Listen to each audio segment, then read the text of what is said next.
Good morning, everyone. Andrew Douglas in the Action News 5 digital desk. The public health emergency finally winding down. But here's the thing. Millions of at-risk Americans are expected to lose their health insurance coverage as states resume Medicaid terminations. That's up to 18 million people that could lose life-saving Medicaid during the unwinding process.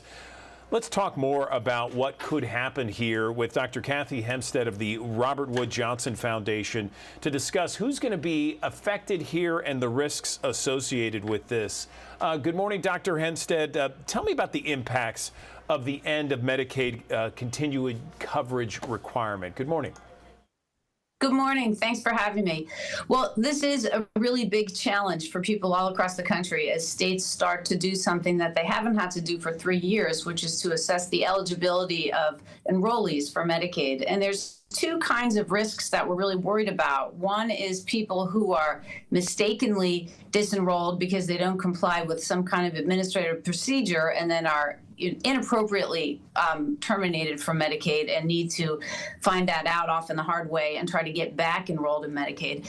And then there's the other group of people who we think will unfortunately just lose their eligibility for Medicaid and need to find other sources of coverage. And we do think that approximately half of that population will enroll in employer-sponsored coverage, and then many of the children that lose Medicaid eligibility will be able to go to the CHIP program. But then there is another group of adults, largely adults, that it will be really important to try to transition them to the individual market to get marketplace plans, or else they do risk uninsurance. Yeah, I can see where there be some problems here. So how can states ensure that people still eligible for Medicaid do not lose coverage and those no longer eligible can secure other forms of medical and health insurance? I mean, it's a huge challenge, and you just can't overstate how critical it is that states do everything they can, but it's still, no matter what, it's going to be really hard for states. But the most important thing is communicating with enrollees. We unfortunately know that many enrollees are not aware that this is happening. They don't know what's going on. People tend not to think a lot about their health insurance. They're just living their lives. And so communication is key. States are being creative and working with their health plans, working with providers, working with community groups, so doing whatever they can to get the word out to people. And then, the important news for people is to respond to packages that they get in the mail, envelopes from the state Medicaid agency. And if they have questions or are curious or concerned, they could contact Medicaid.gov, which is the federal website, and get connected to their state Medicaid agency, or they can contact their state Medicaid agency, their health plan, or even their doctor or a hospital where they get care, because all of those folks are hopefully able to help. Well, Kathy, we have thousands of people who join us on the Action News 5 digital desk who are watching right now. What else would you like to tell them? Because this is kind of a big deal, and there could be some changes upcoming. Do they need to go anywhere? I know you mentioned the website just a moment ago. Is there anything else that they can do to just kind of be watchful to make sure they either don't get dropped, or if they're not eligible, to find some other insurance? Well, I think it is important to reach out and find out what the situation is. If you do find that you're no longer eligible for Medicaid, unfortunately in Tennessee, there's not as many opportunities for coverage as in states that have expanded Medicaid. So some folks, unfortunately, will end up in the so-called coverage gap, where they are over the income limit for Medicaid, but under the income limit for the Affordable Care Act marketplace plans. But those marketplace plans, for those that can qualify, can be an excellent source of coverage with very low, or even in some cases $0 premiums. So looking to healthcare.gov and seeing if there's an opportunity in the marketplace would be a great thing for people to do that have lost eligibility for Medicaid. And then we also anticipate and certainly hope that many people are going to be able to enroll in employer coverage. So reaching out to employers, and there's a special open enrollment period for employer coverage. That's another really important source of coverage for folks. So the main thing to do is be aware. Make sure that you understand what your status is. If you've changed addresses or anything that you think might make it hard for people to contact you, it's really important to be proactive and try to make sure that you're doing what you need to do to stay covered. Okay, Dr. Kathy Hempstead, Senior Policy Advisor with the Robert Wood Johnson Foundation. Healthcare.gov is your source to really kind of get an idea of where you stand with regards to health insurance. Kathy, thanks so much for joining us. Appreciate it. Thanks for having me. Bye. Good morning. A line of rain is situated along a stalled front that's sitting in North Mississippi. That's what's bringing in the rain this morning and what brought in the rain yesterday. Unfortunately, there's nothing to push this front out of the way, so it's just going to be sitting over the Mid-South all day today. If you're north of I-40, farther away from where that front's parked, it will likely remain mostly dry.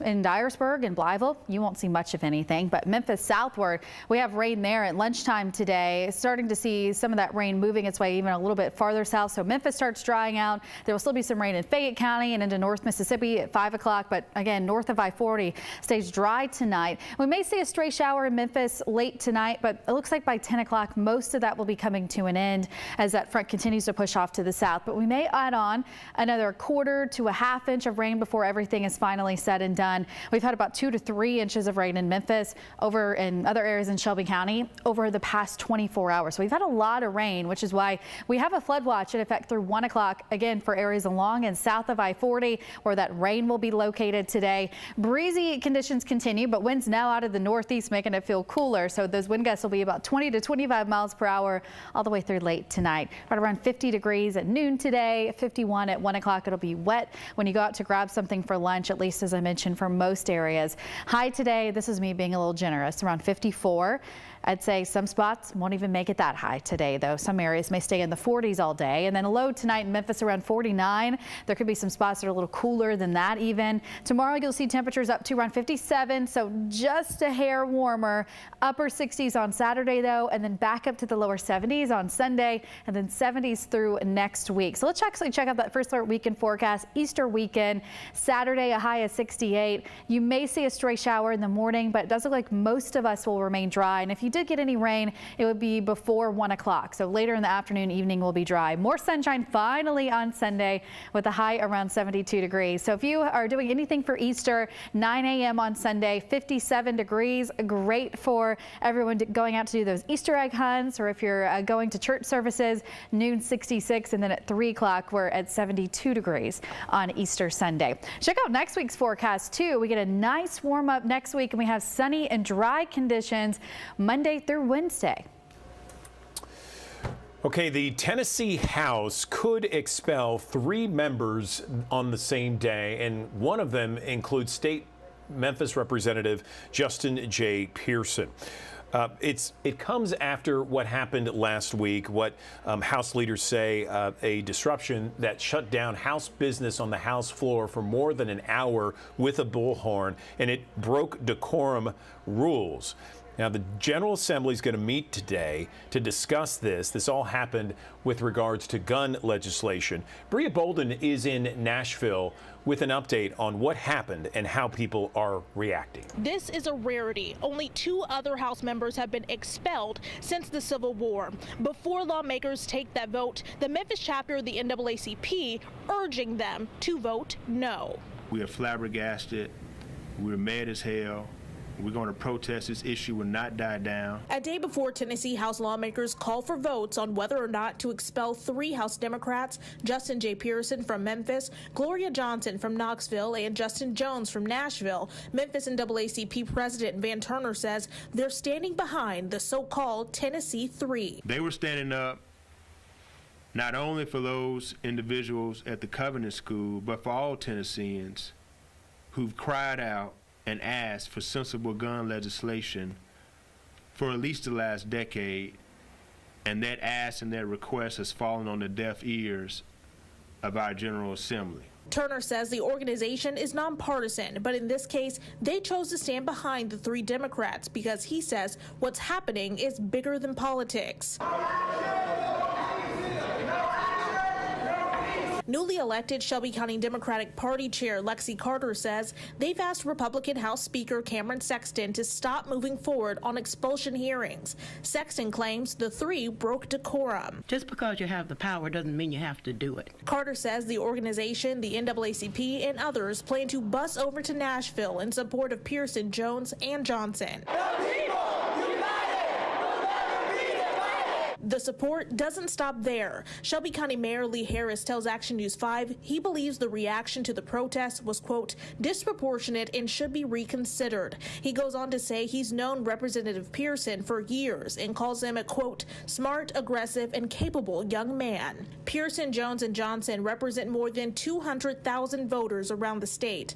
Congressman Steve Cohen says expelling the three would, quote, result in the disenfranchisement of their constituents in Memphis, Knoxville, and Nashville who voted for them and result in an unnecessary expense of primary and general elections. If Pearson is expelled, Shelby County commissioners would name a temporary replacement. Chairman Mikkel Lowry told Action News 5 he, quote, hopes expulsion won't be the case. The House will be back in session this morning at 9 a.m. All three Democrats will have the chance to testify before the vote. If Representative Pearson is expelled, Shelby County Commission Chairman Mikkel Lowry tells me he will convene the Shelby County Commission as soon as possible to make an appointment to that position. Right now, it's unclear if Pearson is expelled, if he'd be eligible to be that appointee. Meanwhile, we will be here for the vote and will provide you with the latest updates on air and online. Reporting from the state capitol in Nashville, Bria Bolden, Action News 5. Several gun bills filed this legislative session have been deferred until January of 2024. That's the next legislative session. One of those bills would have allowed teachers and staff to carry concealed weapons, handguns. Another bill would have fined someone for leaving a gun unlocked in their car. The Education Committee discussed Tennessee Governor Bill Lee's proposal to require all public schools to lock their school doors. The proposal would also include more funding for school police officers. Each district would create a threat assessment team and come up with an annual safety plan. We'll follow both proposals and provide updates on air and online. Students at White Station High School walked out of class protesting Tennessee gun laws. Action News 5's Walter Murphy has this update. We should not be scared to lose our lives in school. Hundreds of White Station High School students walked out of class Wednesday in solidarity with thousands of students across the United States, demanding an end to school shootings. Every day I fear gun violence will affect my life, and it's a privilege that it hasn't already. But a little over a week ago, and less than 200 miles from White Station High, students weren't as privileged. Lord, please, watch over our children. Watch over our children, Lord. 28-year-old Audrey Hale entered the Covenant School in Nashville, killing Evelyn Dackhouse, Haley Scruggs, and William Kinney, all of them 9 years old. The shooter also killed 3 employees, Cynthia Peak, Catherine Kuntz, and Mike Hill. Days after the shooting, hundreds of parents and students gathered at the state capitol, calling on lawmakers to take action to prevent another tragedy. Inside of the State House, Memphis Representative Justin Pearson, along with Nashville Representative Justin Jones and Knoxville's Gloria Johnson, took to the well in solidarity with the students, a show of support that could result in all 3 being expelled. But if the students at White Station High School on Wednesday are any indication, Representative Pearson has ignited a fresh firestorm of activism from young people that won't go out anytime soon. Justin, you are one of the biggest inspirations for Memphis, especially being a person of color, especially being so young. I know that he's been silenced in many hearings. One thing that I would say to him is keep going, keep pushing, please keep fighting for us. In Memphis, I'm Walter Murphy. Action. Amanda Hansen back here at the Action News 5 digital desk. And this morning we want to talk about shingles. A lot of times I think people believe that this happens in older people, but if you didn't know, it can happen in younger people too. And so joining us now to talk more about this is Dr. Sarah Lynn Walters with Regional One Health. Good morning, doctor. How you doing? Good morning. I'm good. How are you? I'm doing well. I'm glad to be talking with you because I think this is such an interesting topic. And one reason why, my sister, she's in her early 30s, recently had the shingles, and she was like, I had no idea at this age that I could get that sort of thing. So I felt like this is such a great topic to talk about a little bit more. So I guess first off, let's just talk about what shingles is. Okay, so shingles is actually what we refer to as herpes zoster. And so this is an infection that you can get from having a prior infection with chickenpox. It comes from the same virus. And so when you had chickenpox, that virus remained in your body, but it remained dormant or inactive. And for various reasons later in life, then you reactivate that virus and it causes shingles, which is a rash similar to chickenpox, but it's in one area of your body on one side that causes the same blistering, rash, and burning that you may have when you had chickenpox in the past. Are there things that can trigger shingles in individuals, such as stress, something like that? It's a theory that stress may induce shingles. One of the things that we do know is that shingles reactivate when your body's immune system is at its lowest. And that's why we tend to hear, you don't get shingles until you're older, because when you're a young child or when you're an older adult or past the age of 65, your immune system starts to weaken. And so now that we're seeing it in people that are under the age of 50, there is some concerns about, multifactorially, whether we have younger people that are sicker, and so they have some reduced immune system, or other stressors that cause your immune system to be lower at that time, including COVID that we just went through the pandemic. That's a good point with COVID. Who's most at risk, though? We've kind of touched on, a lot of times people see this in older people. Are those the ones that are most at risk? So those and anyone who has a weakened immune system. So about 1 in 3 of us will get shingles in our lifetime. And the ones who tend to be the most at risk are people who are over 50. And that's why the vaccines are recommended for that age group. And then anyone that has any type of immunity or weakened immunity. So from various diseases, like say HIV, if that was uncontrolled, children that have, immune disorders, or even adults with cancers and things like that, that may have weakened immunity. It makes sense. Thank goodness there's the chickenpox shot that's now available. They didn't have that when I was a kid, and I remember my mom would take me around kids that had the chickenpox so I would get it at a young age. So I guess let's talk about some of the signs, symptoms that people need to look out for, and maybe would alert them that maybe this is what they have. So the first thing that people tend to feel is like a burning, almost like an internal itch in an area of their body. It can be the trunk of your body. It can be on an arm, a leg, or a face. And so that's the first thing you started feeling without seeing the rash. About 5 to 7 days into that is when you start seeing kind of the fluid-filled rash that we become so comfortable with for chickenpox. And, of course, chickenpox is not as common. So there may be some people who've never actually seen the blistering rash, but it then blisters up in that same area, one side of your body, and over time, then that crusts over like you would have with a typical chickenpox. Some people may end up having fevers associated with it, or abdominal pain, but the primary problem is the rash on one side of your body. My sister, she immediately was feeling, she felt like it was that nerve pain. I mean, she said it was horrible. She ended up, she's not one that would just go into the emergency room. She ended up in the emergency room wanting to know what was going on. And then, of course, a few days later, that's when that rash appeared, and it became evident that that's what it was. But at first, it was kind of like, what is this? And she's a nurse, which is interesting enough. But I know we touched on this some, but younger people, why is it, you think, that more younger people are getting shingles like this? I know we mentioned the stress. Is that kind of, and just the weakened immune system, is that kind of really what it's all about? There's a couple different theories. And actually, if you look at the data, it shows that, as time has been going on, younger people are having higher rates of shingles than people over 50. They're starting to plateau a little bit. One of the major thought process is that if you were born before 1980, just like you talked about with your mom, everyone kind of got shingles naturally, or chickenpox, naturally.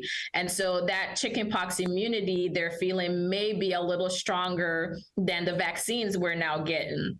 And so you have kind of younger persons who, don't remember getting chickenpox, or may not have the vaccine early enough. And then that causes a weaker immunity than if you had chickenpox when you were for the older population.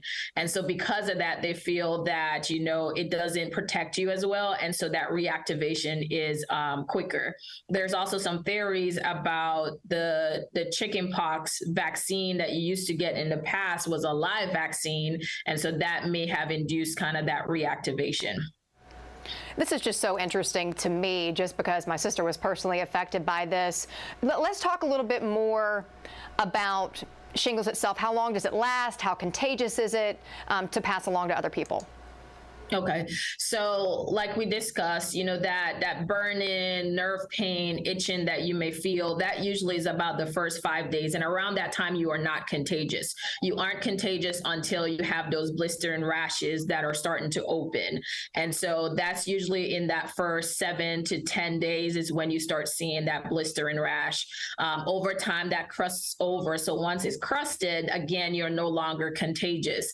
And overall, the whole exposure can last for about 2 to 4 weeks in terms of getting the burn-in, getting the rash, having the rash kind of clear up and everything resolve. It can take about 2 to 4 weeks.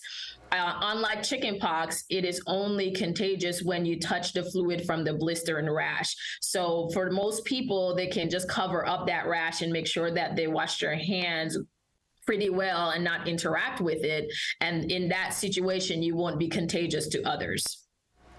So does it help to get shingles early? It does not, because there is an opportunity that you can get it a second time. Most people only get it once in their lifetime, but conceivably you get it earlier, then you have that chance of, as you get older and your immunity weakens again, to be able to get it a second time. I was going to ask you, is it something that you can get again? And so you answered that question for me, which, I hope I don't end up with it at some point. But after experiencing what happened with my sister, I'm just like, wow. What about treatment? Does treatment depend? Does it vary from person to person on what works to help with either the nerve pain, the rash? How is it treated? So when you do know or have, just like your sister, have a inkling that, there's a rash or something is going on, you want to get treated with antiviral medication. So you have acyclovir or valacyclovir. Those are antivirals that you want to give within the first 48 or 72 hours. And that reduces not only the duration of the rash and the symptoms, but it reduces your chance of having what we call post-herpetic neuralgia, which is a complication that you can get after shingles, where that burning and that pain in that area actually never goes away. I've heard about that. I've actually done stories with people that have it's just debilitating and awful. What about the vaccine? We've talked about the vaccine some. Who should get it? When should they get it? Tell us more. So for the shingles vaccine, it's recommended for patients or persons over the age of 50, and it's a 2-shot vaccine. Now, if you have a weakened immune system, or say someone that has, cancer, and we know that's going on, then your provider, your physician can order for you to get the vaccine earlier than the age of 50. It's available, however, it's an expensive vaccine. So if you want to go based on recommendations, then those would be the persons that are more likely to have that shingles is age 50 and above. With more younger people seeing shingles, do you think eventually that might be altered a little bit on the age? It could be, because initially it was actually 65 and above, and so they reduced it to 50. And like we talked about, the data is showing that, patients or persons over 65 and 70, the number of persons getting shingles have kind of plateaued, so it's not getting any higher. But the numbers that are going up are mostly in the people in, the 40 to 50 range, and of course the younger ones are starting to go up. So I think if that trend continues, you might see the recommendation continue to drop. Well, Dr. Walters, this interview has been so interesting to me. Is there anything else that you want to mention before we let you go? In addition to getting the shingles vaccine, which is for over 50, get your chickenpox vaccine. So that is one of the things that will help kind of reduce the chances of you having that reactivation. So they kind of go hand in hand since they're the same virus. It's just at different presentations. Well, good deal. Well, Dr. Walters, I really appreciate your time, and thanks so much. Thank you.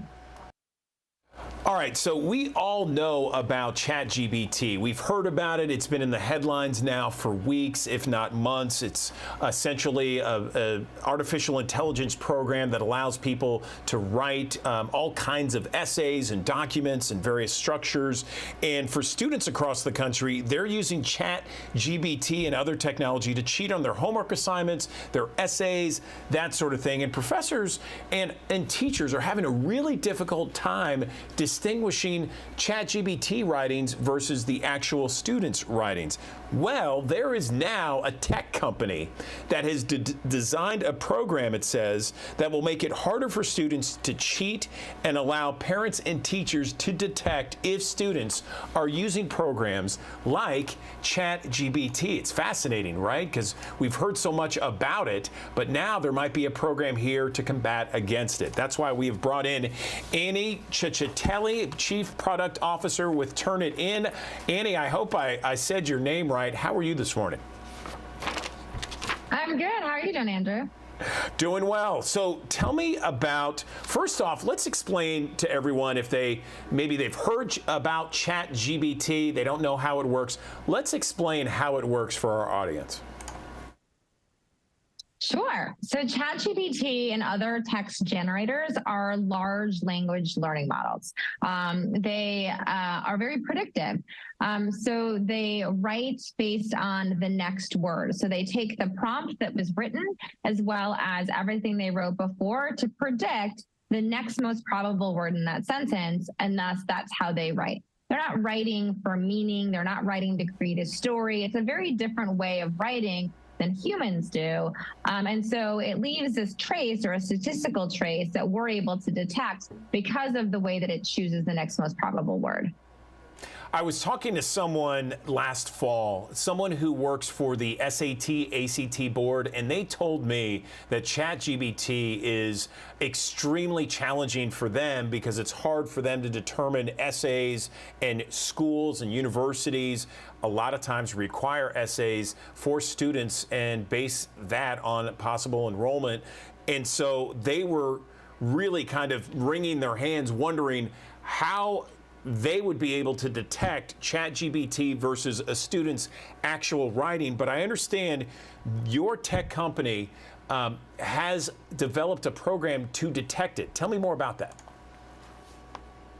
Yeah, and so we, Turnitin is a company for the past 25 years focused on academic integrity. And this is just an extension of our core business, which was started out as similarity detection. So looking to see if something a student submitted is similar to something on the internet or perhaps another paper.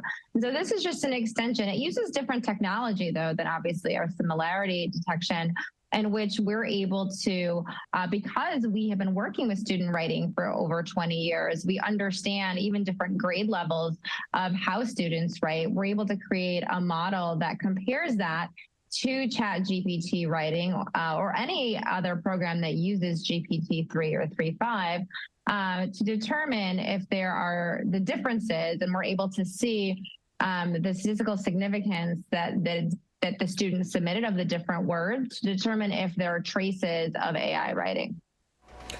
So give me an example of how it would work. So if let's say a student submits an essay, for example, would they then put the essay into this program by Turnitin, and then Turnitin would say, okay, you know, based upon what we're seeing, this is ChatGPT, you know, a percentage of, you know, tell me how it would work. Yeah, sure. So the good news is that we already have an established workflow that students are used to because of our similarity detection.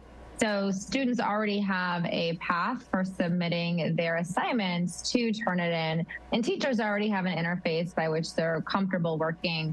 And we show them today for the similarity, we show them a copy of their submission and highlight places where there is similarity to other documents. So that already exists. And so what we've added to that interface is a button, so kind of like a flag that says AI rating, and it gives a percentage, and it's a percentage of the document. But we encourage all teachers to learn more. Don't just take what it's, just across all our tools, right? Don't just take what the percentage is, make sure that we want the teacher to click into that to see line by line where we think ChatGPT or another tool was used to create the paper. And then that gives the teacher the ability to have those conversations with the student. We believe that it shouldn't just be taken as a detection of cheating, right? We think that the teacher is going to make that determination based on what they find and what evidence we provide them.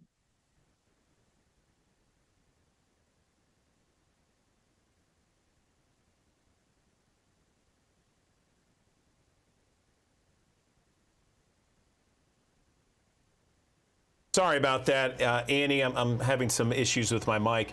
Is there anything that says there is a success rate when it comes to this program from Turnitin? Is it 80%, 90% effective in catching ChatGPT? Yeah, it's a great question. And so we have tuned the model in a specific way to err on the side of safety. And what we mean by that is that we only indicate to teachers that we suspect AI writing when we're 98% sure. And so we turned that dial up. But at the same time, we want to make sure we're reducing false positives as much as possible.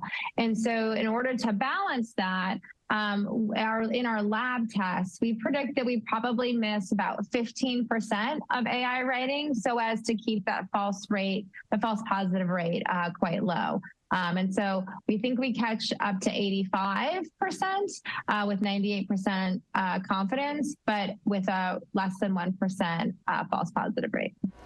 Wow. It's so interesting to hear about this, first with ChatGPT and other artificial intelligence programs, and then your program that catches ChatGPT writing, that sort of thing. It's wild. Where can people go, perhaps parents, teachers, for more information on your new program? Yeah, so teachers who use Turnitin can learn more within the interface that they're already using. There are a whole bunch of tools and best practices and FAQs to help teachers educate themselves and learn more, not just about our program, but about the use of these tools in general. And then parents and other people can go to Turnitin.com on our website, and you can learn more about our AI writing there. All right, Annie Cecchitelli, Chief Product Officer with Turnitin. We appreciate your time this morning. A fascinating development with regards to ChatGPT and other artificial intelligence programs. Thanks very much for your time. Thank you, Andrew.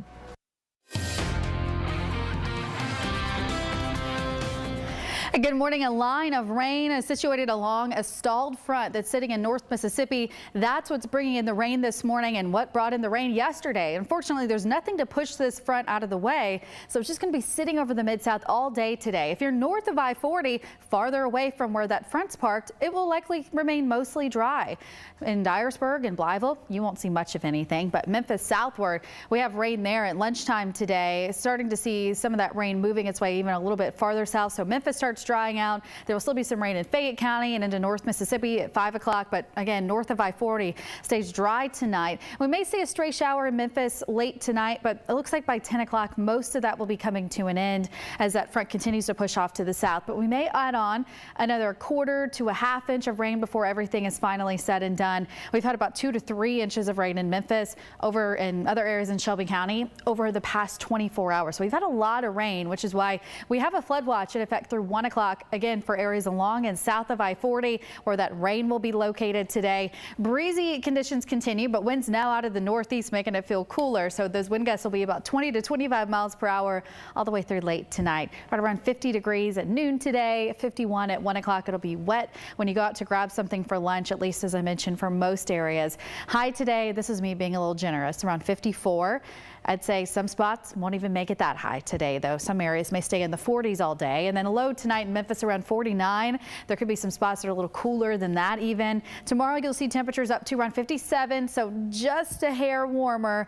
Upper 60s on Saturday, though, and then back up to the lower 70s on Sunday, and then 70s through next week. So let's actually check out that First Alert weekend forecast. Easter weekend, Saturday a high of 68. You may see a stray shower in the morning, but it does look like most of us will remain dry. And if you did get any rain, it would be before 1 o'clock. So later in the afternoon, evening will be dry. More sunshine finally on Sunday with a high around 72 degrees. So if you are doing anything for Easter, 9 a.m. on Sunday, 57 degrees. Great for everyone going out to do those Easter egg hunts, or if you're going to church services, noon 66, and then at 3 o'clock we're at 72 degrees on Easter Sunday. Check out next week's forecast too. We get a nice warm up next week and we have sunny and dry conditions Monday through Wednesday.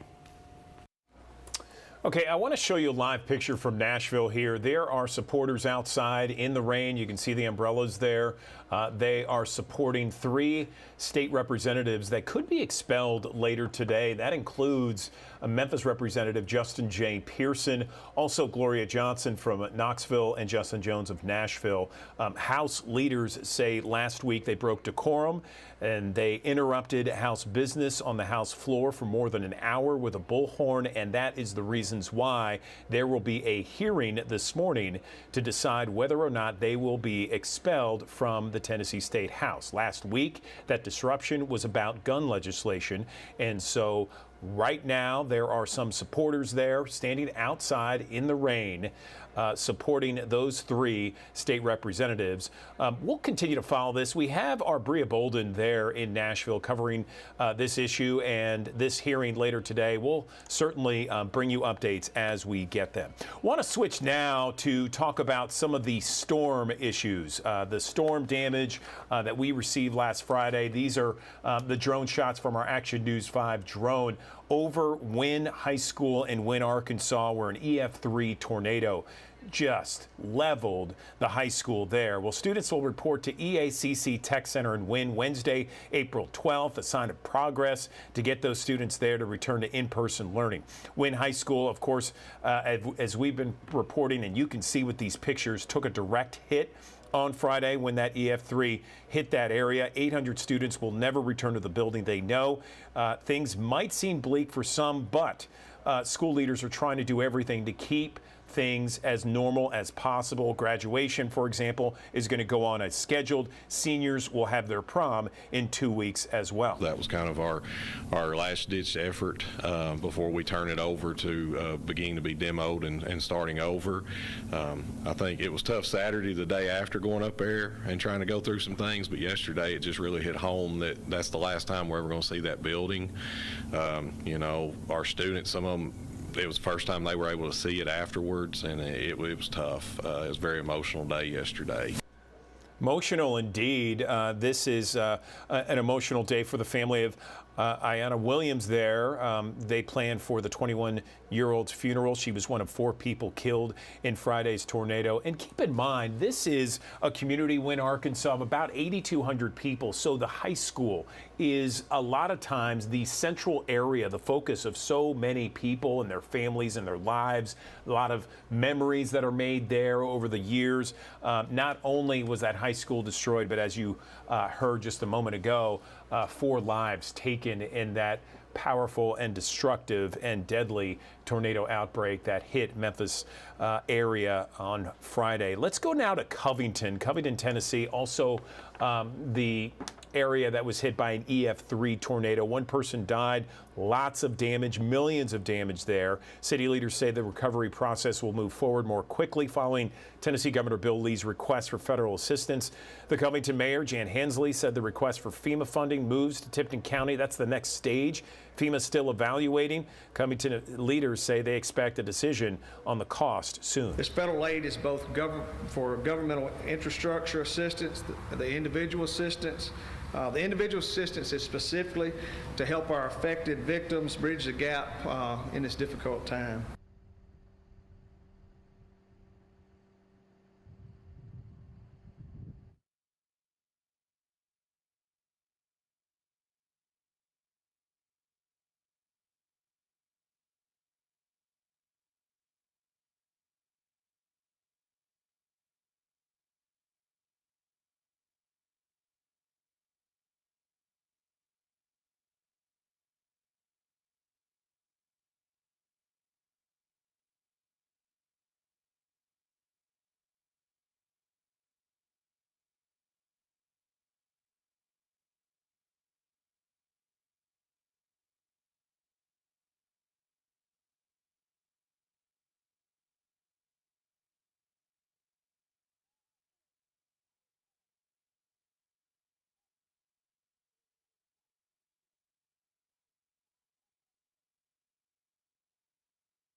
In 2020, 44 Americans died every day from a prescription opioid overdose.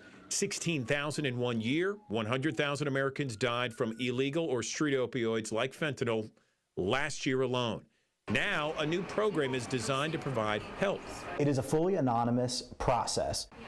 Researchers at the University of Cincinnati, paired with the nonprofit group Caracol, provides supplies from what they call harm reduction vending machines.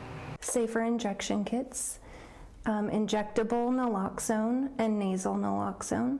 Those and more, all readily accessible in a secure machine that resembles a vending machine. People call a number to get a code to access supplies. Organizers know to some it may feel counterintuitive to provide free naloxone and fentanyl test strips to people struggling with addiction, but we do not believe that providing supplies to keep people safe, to keep people from overdosing, and to keep people from contracting infectious diseases enables them in any way. The vending machine has been operational for 2 years. More than 1,000 people have used it, and researchers say it's contributing to a drop in overdose deaths in Cincinnati and the surrounding area.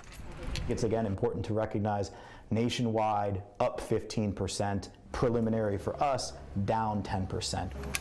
A bright spot in an otherwise sobering health epidemic. Advocates say the harm reduction program keeps the supplies locked but within reach anonymously, and it may eliminate any fear of arrest. Other health organizations and community groups nationwide have contacted them about this program to learn more. They say the program is funded entirely by private grants and donations. With ways to live your best life, I'm Andrew Douglas, Action News 5. In Arkansas, children could be required to get their parents' permission if they want to use social media.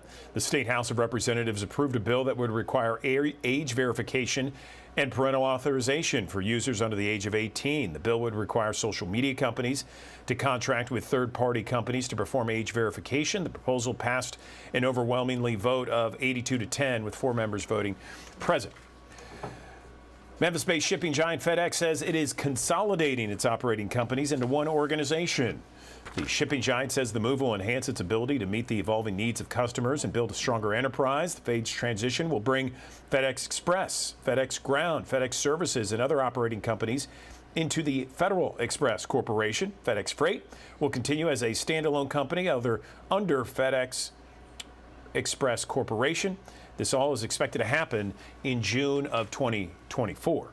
Okay, it is Tuesday, and we are joined by one of our favorites here on the Action News 5 digital desk, Talisa Franklin with WAVN The Trend, to give us an update on the community, the culture, and the conversation. Talisa, good morning. How are you doing on this Tuesday? Amazing, my brother. How are you? I am amazing as well, and I'm just curious as what you got going on. A big weekend, of course, Easter weekend. What's going on? Yes, let me tell you, there's nothing like the Bluff City, baby. I can tell you, we have the best community events. We have a best community this side of heaven. And so let me tell you, this weekend is all about the kiddos and, of course, the seniors. Just going to have a good time for Easter weekend. So I want to give you some stuff that you can do every single day, starting Friday, Saturday, and Sunday to celebrate Easter. And so this Friday, y'all, this is going to be really cool. Reach 360 Church is doing something so phenomenal. They're doing glow in the dark. Yes, Easter egg hunt, which is happening on April the 7th, this Friday night. Listen, it starts at 7:30. It's from ages for grades 1 through 12. So all the kids, bring your flashlight, because you know what's going to happen. Cash, gift cards, freebies, cake, splash, my God, candy, and 35,000 eggs. It's going to be a great night, y'all. Glow in the dark Easter egg hunt happening right here in Memphis. Reach 360 Church. That's happening right on Highway 64. Listen, for more information, just go to reach360church.com. There's so many great things happening. So that's what's happening Friday night. So kids and parents, you got something for your children to do all weekend long. And then on Saturday, I invite you to join me and so many of my friends as we have my second annual Easter extravaganza. Let me tell you, it is truly an extravaganza. If you know anything about me, baby, we're going to do a big and fun for the kids and the seniors. I tell people I love children and I love senior citizens. Let me give you a rundown of what's going to happen, right? We're going to have over 10,000 Easter egg hunt that's going to happen right there at the Hollywood Community Center.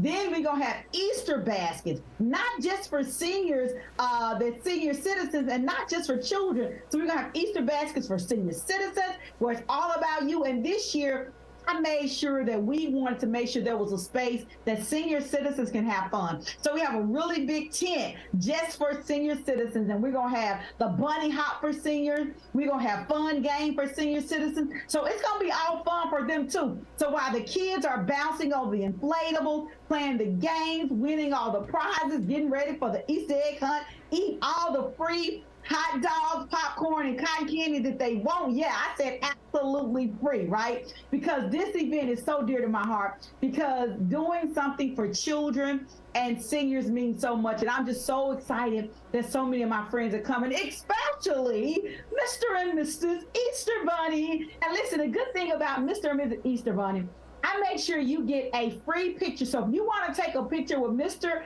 and Mr. Easter Bunny, you get the picture free. We print them on a spot. I'm so grateful for a great team so that everybody can walk away with great memories of what happened. But let me just say this. I could not, absolutely not do this without people that care about the community just like I do. There's so many partners that came in and said, Talisa, I just want to donate. I just want to support. I just want to volunteer. And I was like, yeah.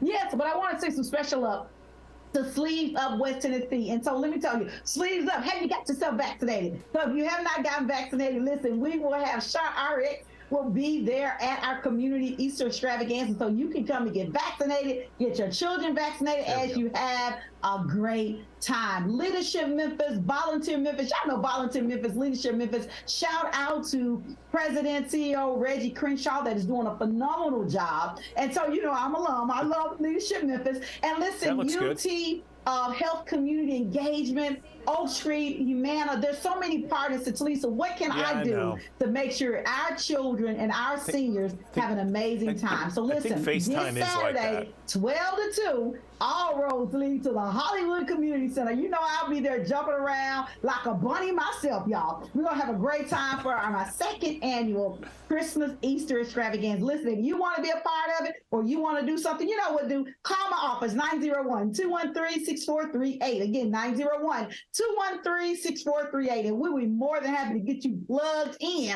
And so after we doing all the good Easter egg hunts on Fridays and Saturdays, you don't know what time it is, right? It is time for us to go to church. Well, this year, church service is at the Botanic Gardens, y'all. I love the Botanic, right?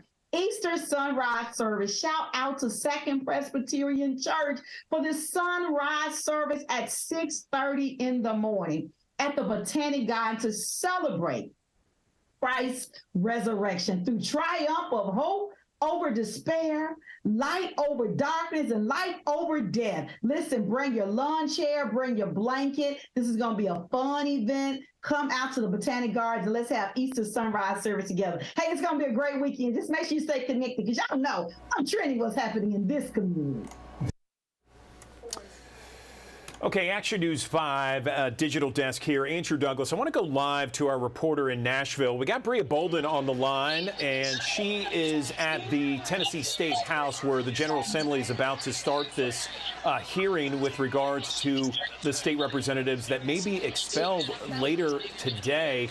Bria, give us just kind of the mood right now. What are you feeling? We've seen pictures of some people outside holding up signs in the rain. Good morning to you.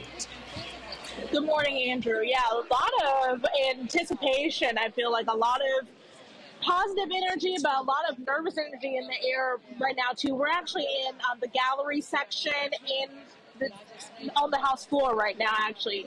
So the session starts at 9 a.m. We have media here. The public is here filling in the gallery section where I'm sitting in right now, the one across from me. We have protesters outside in the rotunda in the Capitol right now. I mean, a lot of people are just waiting in anticipation to see what's going to happen with this vote. Obviously, Memphis Representative Justin J. Pearson could be expelled today. He could not be, but we have a lot of supporters here for Representative Pearson from Shelby County and from Memphis here, as well as from Knoxville, from Nashville, for Representatives Jones and Johnson. But yeah, lots of anticipation. It's going to be a really big day. Yeah, I get that, and we were live this morning with another group that was headed over to Nashville early this morning before daylight, just there to offer support to Justin J. Pearson and the other two Democrat lawmakers. I know that the Republicans have a supermajority in the Tennessee legislature. How much? I don't want you to give me a guess on how things are going to go today, but how does that supermajority weigh in on this resolution and whether or not it is successful? Right, so the House Republicans have a 2/3 majority right now. So we're not entirely sure which way they're going to go. We know that House Speaker Cameron Sexton has told Nashville station, has told media that he is still moving forward. He would like them to be expelled. That's what he thinks is right. But again, we don't know how these lawmakers are going to vote today, but we do know Republicans do have a 2/3 majority in the House. We're not exactly sure when the vote is going to happen. It's scheduled to be in the unfinished business portion for today's House session, which is typically at the very end. But obviously today we have a lot of people here specifically for this vote. There's also going to be some testifying from Representative Justin J. Pearson, as well as Representative Gloria Johnson and Representative Justin Jones. So this will be a very long, drawn-out process. We're not entirely sure if they're planning to move it up at all or suspending House rules or anything like that. But we're in for an interesting day, for sure. I know that you've interacted with Justin J. Pearson in the past. He has already stated that he apologized for what happened, breaking decorum, that sort of thing that happened last week. Has he maybe given any hints as to what he is going to say today when he has a chance to speak?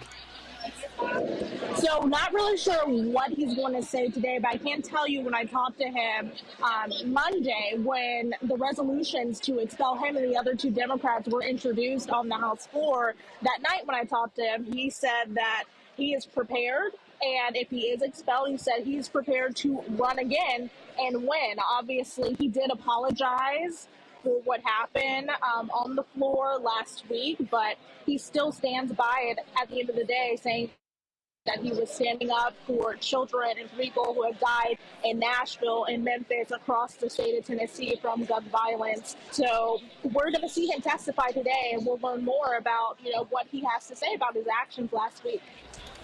Are you hearing anything from perhaps the other side of the aisle, Republicans? Are they talking with Democrats? Are they giving any kind of indication on maybe a resolution, a compromise of sorts? Or are they just kind of keeping tight lip until the actual process, this hearing, begins? So things have been pretty tight-lipped, I will say, on the Republicans and Democrat leadership side, minus House Speaker Cameron Sexton obviously saying that he would like them to be expelled. We do know when we spoke to Representative Karen Camper from Memphis, she is the minority House leader. She was standing by Gloria Johnson, Justin J. Pearson, and Justin Jones. That's what she told her Joyce Peterson, and she said that they were making good trouble, famous quote by former Representative John Lewis. But not a whole lot of discussion, it seems like, between the Democrats and Republicans about coming to a compromise on this. I think both sides see what happened last week as completely different things. Republicans see it as breaking decorum and breaking House rules and being disruptive. Meanwhile, Democrats see it as standing up for children, standing up for gun violence around the state of Tennessee. So we're moving forward with these hearings today, and it sounds like there's not going to be any compromise. So we'll see how things turn out. Well, listen, Bria Bolden, we really appreciate you taking a few minutes to talk with us live here on the Digital Desk. Thanks for all your reporting. Appreciate it. Good luck later today. And it should be an impassioned day for sure. Appreciate your time this morning. Thanks again. Thanks, Andrew.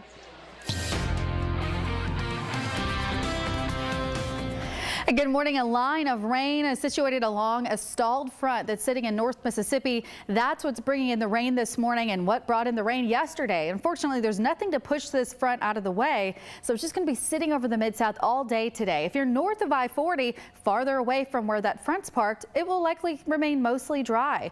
In Dyersburg and Blytheville, you won't see much of anything, but Memphis southward, we have rain there at lunchtime today. Starting to see some of that rain moving its way even a little bit farther south, so Memphis starts drying out. There will still be some rain in Fayette County and into North Mississippi at 5 o'clock, but again, north of I-40 stays dry tonight. We may see a stray shower in Memphis late tonight, but it looks like by 10 o'clock, most of that will be coming to an end as that front continues to push off to the south. But we may add on another quarter to a half inch of rain before everything is finally said and done. We've had about 2 to 3 inches of rain in Memphis, over in other areas in Shelby County over the past 24 hours. So we've had a lot of rain, which is why we have a flood watch in effect through 1 o'clock.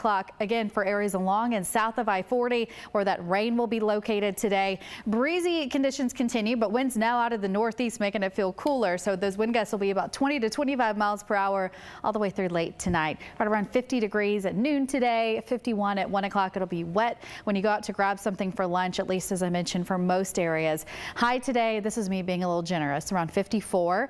I'd say some spots won't even make it that high today, though. Some areas may stay in the 40s all day. And then a low tonight in Memphis around 49. There could be some spots that are a little cooler than that even. Tomorrow you'll see temperatures up to around 57, so just a hair warmer. Upper 60s on Saturday, though, and then back up to the lower 70s on Sunday, and then 70s through next week. So let's actually check out that first alert weekend forecast. Easter weekend, Saturday a high of 68. You may see a stray shower in the morning, but it does look like most of us will remain dry. And if you did get any rain, it would be before 1 o'clock. So later in the afternoon, evening will be dry. More sunshine finally on Sunday with a high around 72 degrees. So if you are doing anything for Easter, 9 a.m. on Sunday, 57 degrees. Great for everyone going out to do those Easter egg hunts, or if you're going to church services, noon 66, and then at 3 o'clock we're at 72 degrees on Easter Sunday. Check out next week's forecast too. We get a nice warm up next week and we have sunny and dry conditions Monday through Wednesday. Okay, Andrew Douglas back here in the Action News 5 Digital Desk. Let's talk cars because there is the New York International Auto Show that's happening right now. We got transportation expert Mike Caudell. He's going to share some of the hottest new vehicles out there. And Mike, it looks like you're surrounded by some pretty cool vehicles. Tell me what's going on over there. Yeah, well, good morning, team. You know what I am. I'm in the Mecca. The New York Auto Show is one of the biggest shows in the United States. And I'll start with some really good news for you right off the top. Of course, Ford has its Blue Oval City in Memphis. I've been down there before. I actually live in Nashville, so I'm over there quite frequently. I'll start with sales numbers. So they just came out for Q1, and we're looking at General Motors up about 18%. Ford Motor Company is up about 10%. Stellantis is actually down 9% year over year, but these are only small numbers. But this is the vehicle they dropped on us yesterday, and I got to tell you guys right now, this is one of the hottest vehicles being debuted here at the show. This is the Ram electric truck. And it's a 1,500 platform, but it's all game changing. 500 miles of range, that's best in class, 2,400 plus pounds of payload, and 14,000 pounds of towing capacity. That is a ton of towing capacity. Now, they haven't announced price yet on this vehicle, but it will be competitive with the Ford F-150 Lightning and the Silverado EV. I'm putting my money down that it'll be right around $60,000. Yesterday, I was over in the Subaru booth, and I am in love with the new Subaru Crosstrek for a couple different reasons. One, it starts at $22,000. Fully loaded, it's only $33,000. But it's all about off-roading. And I think about, you know, getting just outside of Memphis, just outside of Middle Tennessee. There's so many great back roads that you can take. This vehicle's all-wheel drive and fully capable. Hyundai here in New York blew the covers off with this new Kona electric, just the styling. If we pause and look at the color of this thing, it's stunning. About 260 miles of pure electric range. Hyundai winning a variety of awards right now in the auto industry. Now, you can't come to an auto show. You can't talk about off-roading unless you talk about Jeep. They just one-up themselves with this all-new Wrangler, new front, new rear, factory-installed winch up to 8,000 pounds. And that 4xe means it is electric as well. So Jeep now getting into the electric vehicle market. I love the design on this vehicle. And it is now, these vehicles are all now hitting dealerships nationwide, especially that 4xe. We're talking electric. We think about electric. Nissan, of course, based in Franklin, Tennessee. This is the Aria. We've talked about it before. It is now an all-wheel drive vehicle, 300 plus miles of range. But the best part about it is actually arriving in dealerships nationwide. Electric vehicle sales as a whole are up. We're right about 5% in total sales volume, but I picked this one out for you. You ready for this? This is the Nissan GT-R. 600 horsepower, turbocharged gas engine, carbon fiber wheels, beautiful exterior color, 0 to 60 in about 2.9 seconds. Look at the spoiler on the rear of that. I mean, it's just a fire-breathing dragon. For me, I'm a truck guy. This is the all-new Ford F-150 Raptor. This is the R edition. So you're talking 700 horsepower, 5.2-liter V8, 37-inch factory tires. This thing is all about off-road. But if you're a street person, I will close it out with this final vehicle right here. Since we're talking about Memphis, we're talking about Ford Blue Oval City. This is the Ford Mustang Dark Horse. It's obviously made up in Michigan because it's on the gas side of the business. You're going to be looking at 500 horsepower. This thing is just beautiful. Mustang really stepping it up with a whole bunch of aftermarket parts and accessories. So, of course, you're right. Here in New York, a lot of great things happening at the auto show. I will toss it back to you guys in Memphis. Mike, I really love everything that you showcased. That was incredible. I got to ask, out of all these new vehicles that you were talking about and all the new vehicles that are there at the New York International Auto Show, how many are electric? How many are gas-powered? Yeah, so great. That's a really great point. So I always try and dial everything back into the local, the local station. We think about Memphis, Ford Blue Oval City. They just posted their best ever record reporting numbers on electrics, more than 40% up in sales with electric vehicles at Ford Motor Company. So what I can tell you is that every booth has electric vehicles. This right here looks like a normal Ram truck. It just happens to be electric. Hyundai's got electrics, Jeep's got electrics, Ford's got electrics, Toyota, Lexus debuted their all-electric RZ450. It's the first time Lexus has brought an electric vehicle to market. So they are all getting into it. Consumers still looking at both gas and electric vehicles. All right, Mike. Well, listen, I would say have a great time there, but it looks like you already are having a great time. We appreciate it. New York International Auto Show. Thanks so much for your time. See ya.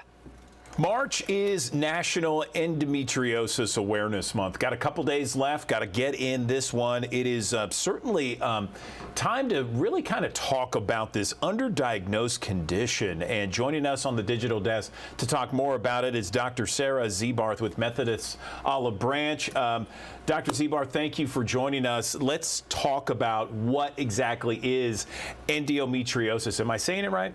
Yeah, endometriosis. Yeah, so endometriosis is a condition where the endometrium, or the lining of the inside of the uterus, actually grows places in the pelvis that it shouldn't grow. So you can see little implants of that tissue growing either on the ovaries, the fallopian tubes, and the lining of the pelvis, and it can cause a lot of problems for women. So you can get really painful periods with this. Women get lots of chronic pelvic pain, and long-term you can get fertility issues as well. So it's actually a pretty common and underdiagnosed condition, which can have a lot of long-term effects on women.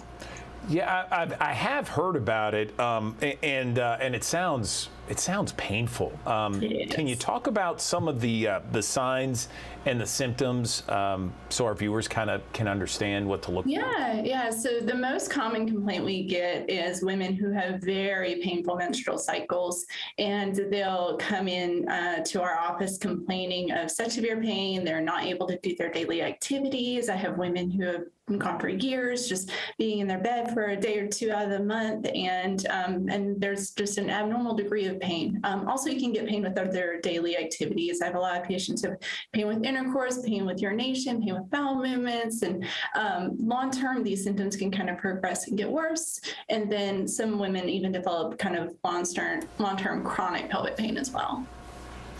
So why is this an underdiagnosed condition, and how does it impact fertility? I'm curious. No, that's a great question. So we think around 6 to 10% of women have endometriosis, but it's very hard to prove because we're looking at very small microscopic implants, and sometimes only a few millimeters. So it's not easily picked up on ultrasound or any other kind of imaging that we have available. So we really rely on the clinical picture and some classic symptoms, and treat women for suspected endometriosis. But the only way to prove a diagnosis of endometriosis is actually through surgery with a biopsy, where we can take a piece of that tissue if we see it, send it off, look under the microscope, and see that it's endometrial cells. You mentioned treatments for people with endometriosis. What kind of treatments are available, doctor?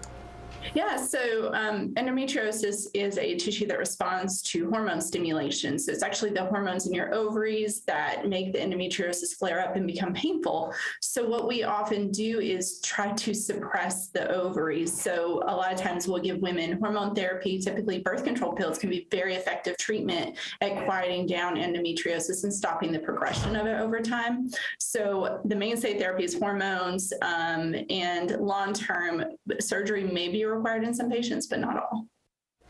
Okay, and we have thousands of viewers that join us here on the Action News 5 digital desk, doctor. So if you're talking to the women out there, what would you like to tell them this morning so that they can, get a heads up, talk to their doctor if they have some of these painful symptoms? Yeah, I would say my biggest word of advice is just speak with your physician and let them know the symptoms that you're having, and keep being an advocate for your care and get answers, and know that there are multiple treatments out there. And if you've tried something that didn't work, don't get frustrated. There are other things that we can do. A lot of this is kind of trial and error, and we go from one step to the next, but a lot of times we can find really successful treatments for women long term. The other thing that's really important is to know to get treatment early, because endometriosis does progress over time and it can lead to infertility. So in younger women, you might not know that, but I have a lot of women who come to me later on in life and by then have a lot of scarring on the fallopian tubes and things like that. And so we want to be proactive with treating that gynecologists. Okay, so March is National Endometriosis Awareness Month. Dr. Sarah Zebarth with Methodist Olive Branch. We really appreciate you joining us, kind of explaining what it is, the symptoms, the signs, and how very important it is to talk with your doctor if you suspect you have any of these symptoms. Thanks so very much. Appreciate it. Thank you for having me. My pleasure. Let's switch gears here and talk about the nursing shortage, because that is a real problem, not only across Memphis and the Mid-South, but across the country. Regional One Health has a prescription for that nursing shortage, and it has to deal with a unique nurse residency program. Let's bring in Rachel Kemp, Associate Chief Nursing Officer with Regional One Health, to talk more about this program. Good morning, Rachel. Tell us about the program and what makes it so unique. Good morning, Andrew, and thanks for having me on to talk about this wonderful program that we have at Regional One Health.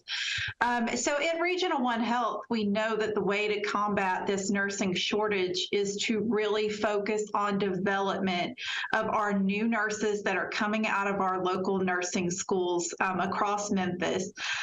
And they've had a unique challenge in these nursing programs because of COVID. They've been so limited in their clinical experience. So what we are aiming to do is to revamp the nursing residency programs that have already existed in nursing for years. What we do differently is really meet our new nurses that are coming out of nursing school where they are. We give them surveys. We ask them constantly, what's keeping you up at night? What really makes you struggle when you come to work every day to know that you are meeting the needs of your patients and providing safe patient care? So we have a wonderful professional development team here at Regional One Health that builds a curriculum 100% around the needs of these nursing students to give them tailored education that they need in order to give the best care that they can as nurses and make them feel comfortable and safe in giving that care. And so that's what we're really excited about, is to really focus on what these students need and making them the best nurses possible. So tell me how long this program's been around, and is this for anyone in nursing school? So this program started at Regional One in 2021. We just graduated our first cohort, and we are beginning cohort number 5. And this program follows these nurses through their first year of nursing practice. This program is open to any graduate nurse who has graduated from an accredited school of nursing, not just in Memphis, but anywhere across the nation. If you want to come to Regional One, we would love to have you in whatever specialty you're interested in. And they receive mentor opportunities. They receive just specialized education and experiences through their whole first year after graduation.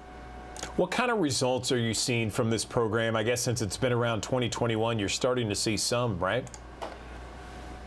Absolutely. So studies show that nurses are more likely to leave their first workplace in their first year of their nursing career.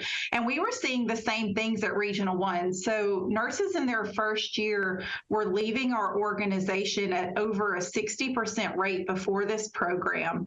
And we've been able to decrease those numbers by more than 50%. And we only lost 1 to 2 nurses in our first year after our first year of the program. So we're really excited about that kind of result, and we feel comfortable that we are giving them what they need to be successful. Tell me about the impact that this program is having to your staff and your patients. So patient care is always at the very center of what we do at Regional One, and we want to make sure that they have all the tools that they have to give great care. So they are followed not only by their preceptors, and we've even revamped their preceptor programs to allow extra education for our experienced nurses that are giving this mentorship to our new nurses. And so we make sure that they get elevated skills and that they have just someone that is there for them, that they can ask any question that they need to ask. And in addition to those, we have our professional development specialists who are almost like big sisters and brothers to these nurses, and it's a safe space where they can go talk to somebody who they don't necessarily directly report to get that extra support.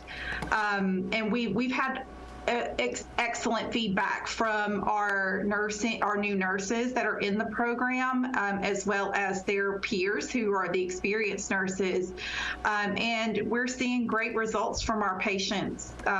We provide great quality here at Regional One, and we see very low low numbers of harm events and things. So we know that we are keeping our patients safe here. If someone is interested in applying for this program, take me through the process. How do they do it? So they would go to our Regional One Health page and choose careers, and there is a position listed that is called Registered Nurse Resident.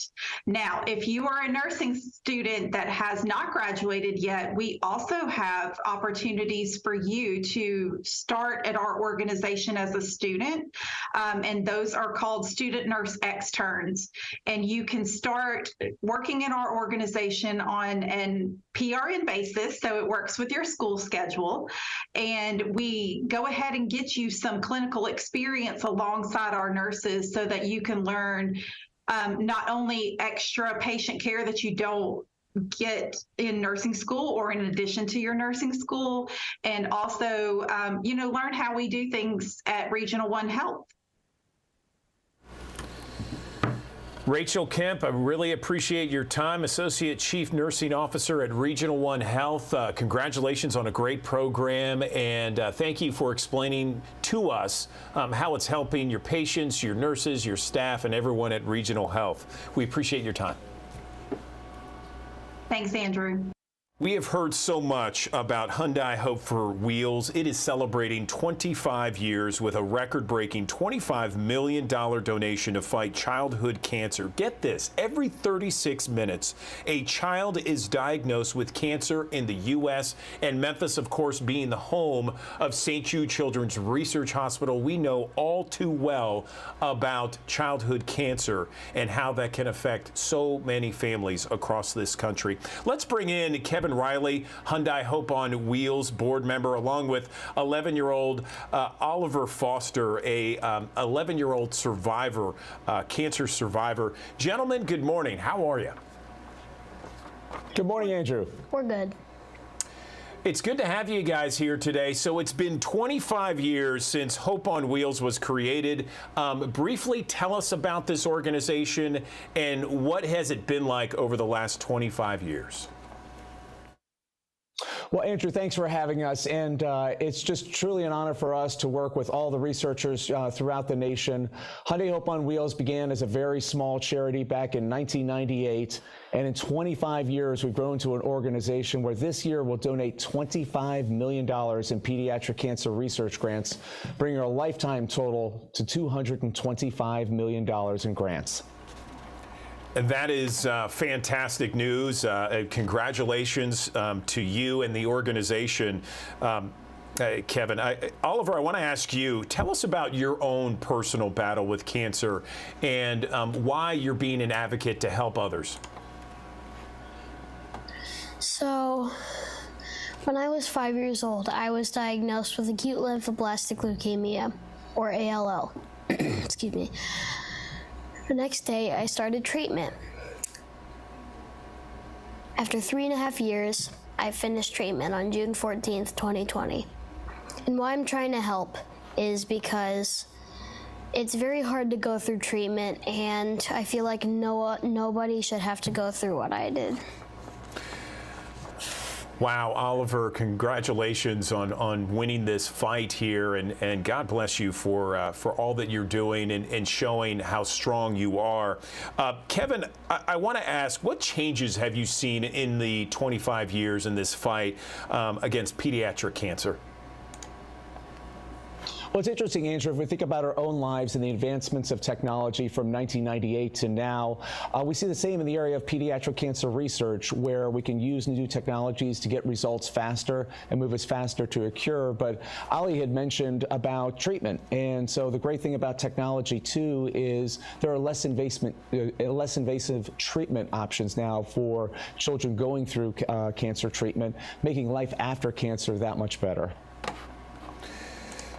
Oliver, I want to ask you, what would you say to a little one out there, perhaps someone your age that just got that diagnosis? What would you say to them to kind of lift their spirits? I would say that you can be scared and still be brave, and to keep trying. That's great. I love that. Just the power of positivity.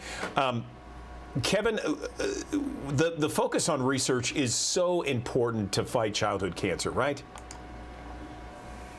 Oh, absolutely. And so, Andrew, what most people don't realize, if you take a look at the landscape of federal funding for cancer research, only 4% actually goes to pediatric cancer research. So organizations like Hyundai Hope on Wheels coming into this space and funding critical pediatric cancer research at St. Jude's and in Washington, D.C. and California and everywhere in between is critically important to move us ever closer to cures for these cancers. Okay, and where can people go for more information about Hope on Wheels and where people perhaps can make a difference? Well, Andrew, they can go to HyundaiHopeOnWheels.org, and there they can learn more about the incredible research that's being undertaken at St. Jude's and all across the nation. But they also can, and I think more importantly, learn about the stories of brave cancer fighters like Ali and really be inspired by them. So we encourage you to go to HyundaiHopeOnWheels.org. Oliver, I just want to ask, what do you want to be when you grow up? An architect. Oh, yeah? Tell me why. I like drawing. Good enough reason, right? Awesome. All right. Well, Kevin Riley, Oliver Foster, we really appreciate your time. Congratulations, Oliver, and in this fight, and Kevin, congratulations on 25 years. Really appreciate it. Again, it's HyundaiHopeOnWheels.org. Gentlemen, thank you. Thank you, Andrew. April is National Donate Life Month, and Methodist University Hospital held a celebration to honor those who have given the gift of life through organ donation. Action News 5's Victoria Poirier has more. National Donate Life Month is a time set aside to encourage organ donor registration to save lives. It's a deed that saves lives every day. Meet Mimi Smith, a Mid-South resident whose life wouldn't be the same if it wasn't for organ donation. When you get to the point of needing an organ, you are very sick. The moment actually that I received and I woke up, my life changed for the better. Something as simple as checking a box allows you to become a donor, saving lives just like Mimi's. With no age limit or health requirement, anyone can become a donor. Katie Lee made the decision to become a living donor, giving one of her kidneys to a complete stranger. But the ultimate promotion is being a living donor, and decided for me to be able to share that and be able to share my story to hopefully encourage others to be a donor. 2022's #1 transplant clinic, Methodist University Hospital, held a celebration Wednesday honoring those who have given the gift of life through donation, reminding residents that there are still more than 700 people on the waiting list for transplants. But you can help make a difference today. One, by signing your driver's license and being a deceased donor, or considering being a living donor. Say yes, and most importantly, talk over your decision with your family so they are supporting you in the time. In Midtown, Victoria Poirier, Action News 5. Right. All right. So let's talk about Memphis rapper Moneybagg Yo. He's joined the dining world. Check it out. Recently opened a new restaurant, Cash 42 Kitchen and Cocktails, located off of Hacks Cross near Bill Morris Parkway. It offers a lounge-like bar, dining experience, music. Sous chef Jeffrey Baxton says some of the most popular items on the menu: oxtails, lamb chops, chicken and shrimp pasta.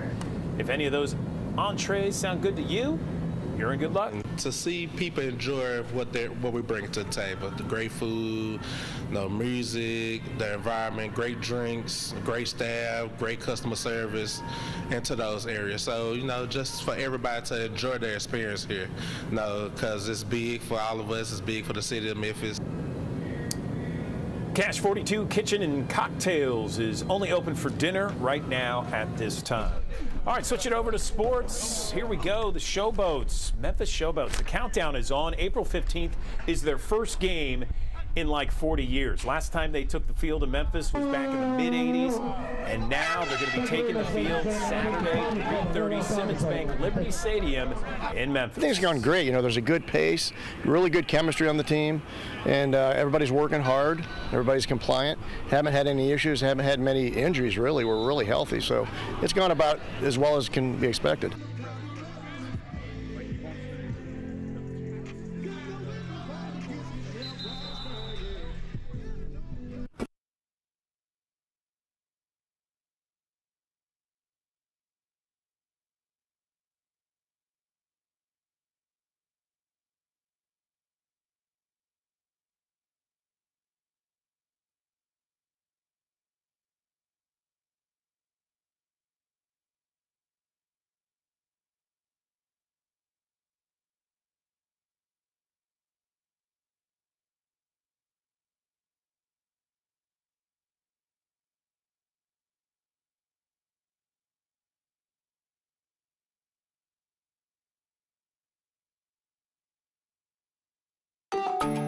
Wayne's Candy Company, just off South Main, on the corner of East Carolina Avenue and 2nd Street, has been part of the Memphis landscape for 76 years. Walk inside and prepare to be amazed. We see this a lot. They'll walk in the door, especially with our novelty shelf and all the colors, the kids especially. They'll walk in, they'll stop, they'll freeze, they'll kind of do like this. I've seen it 1,000 times. Wow, you like that. Showroom shelves filled with more than 2,000 types of candy and novelties, and not just your average everyday stuff either. Well, you know, we have a lot of old school stuff, nostalgia stuff like the candy cigarettes, and got to call them candy sticks now. But anyway, we have Chico sticks and a lot of old school stuff. We have Snowball juice, and we have all kinds of novelties, gators and monkeys and little basketball goals and stuff like that. Gary Wilkes is company president and the son of the man who started it all, Wayne Wilkes. Dad hitchhiked from Arkansas back in the 1930s. He had a dime, and so they stopped at a restaurant, and he bought the truck driver a cup of coffee for a nickel, and he got one for a nickel, so he was broke. He walked over to my uncle's house and lived with him, and he borrowed $60 and put $40 down on a real crummy truck. And then he bought $20 worth of cookies, and he sold those and then bought $22 worth of cookies, and that's how he started. Eventually, Gary's dad was able to buy $3,000 worth of these then 50-cent cans of hard candy, using the profits to then buy his first building. By 1946, Wayne's Candy Company was officially in business and soon after moved to its current location. Kelly Hardcastle is Wayne's grandson. As far as wholesale candy companies with a cash and carry, I would venture to say we've probably been here the longest. There's also more than sweet treats inside the candy wholesalers building. Pickles, we've got 4 different pickle companies, pickles. Wow. And all the pig's feet, pickled eggs, hot sausage, we sell a lot of that. Nacho sliced peppers, whole jalapeno peppers. We even have okra in a half gallon. You might even find an item or two that was too good of a deal for Wilkes to pass up, like these University of Memphis shirts on sale for $12.95. That was just kind of the spur of the moment thing we got a hold of. Wayne's Candy is truly a family business. And then my wife worked down here, and my daughter and brother and sister, and my nephew's my boss now. And we have great employees. We treat them. We have a long-term relationship with many of our employees. We've had some here for excess of 30 years, and so we look at it as family more than just a boss and an employee. You know, we all pitch in and do whatever it takes. There's plenty of work to be done since the Candy Warehouse not only welcomes people into the store, but also ships goods to businesses throughout Tennessee, Mississippi, Missouri, and Arkansas. And then we'll have large wholesalers come in and buy stuff for their business, and they might buy 2,000 or 3,000 pounds. The hours can be long, not to mention the amount of walking involved with the massive warehouse behind the showroom. Early hours. Get up early, get down here early. It's tough work. We got a 30,000 square foot warehouse. Even still, both Wilkes and Hardcastle agree. It's just been a great blessing from God. It just really has. My granddad saw a future in doing this and started a long time, and it's been so great for our family and for so many others. It's a neat thing to come to work. And you know, you're selling candy. I mean, you know. Wayne's Candy Company, bringing sweet delight to thousands throughout the decades, makes us proud to call this place home. Kim Clark, Action News 5. I'm doing something that I love to do. So am I, pure and simple. You don't do this for 26 years if you don't like it. This month's Mid-South heroes are a pair of crossing guards with the Germantown Police Department who put on the uniform and a smile each and every day. Peggy Grammer has been a crossing guard for more than a decade, while her co-worker, Faye Lester, has been at it for over 25 years. These two are at their posts every morning and afternoon, dealing with traffic, parents, and weather. The worst part for me is lightning. I don't mind the rain. I don't mind the cold. I don't like the hot, but I do not like lightning. Do not. And I'm basically the same. The lightning really is the hardest part of standing out here. I can deal with the cars. Just keep the lightning away. I've actually been hit, not hard, by a car, but really it's just all in a day's work. Faye and Peggy can be seen weekdays at area schools like Houston Middle, directing parent traffic, bus traffic, and their favorite part of the job, helping students cross busy streets. That's the draw. You just love the kids. Faye's the best. You don't do this job for the money or anything. You do this job for your love of the kids. And there's nothing like these babies. I mean, they're like our grandkids. They're ours, and I even have kids come back with their kids. So yeah, it's an awesome job, and that makes me feel happy that I make someone else happy. You see them every day. You know if they're having a bad day or whatever, you're going to know it because you're one of the first people that see them. These two heroes have a simple but important request. These kids' lives are important, and trying to get people to stop and let us get these kids safely across the street, some days it's all we can do. And if people would just take a moment to realize that these kids' lives are in really big danger, it would be nice. Just slow down just a little bit. You might get to where you're going 2 or 3 minutes later, but you're going to get there, and our kids are going to be safe. It's scary sometimes how close they come. Just have patience with us because we're doing the best we can, and sometimes it isn't a difficult situation. And kindness always wins out. Congratulations, Faye and Peggy. You are this month's Mid-South Heroes.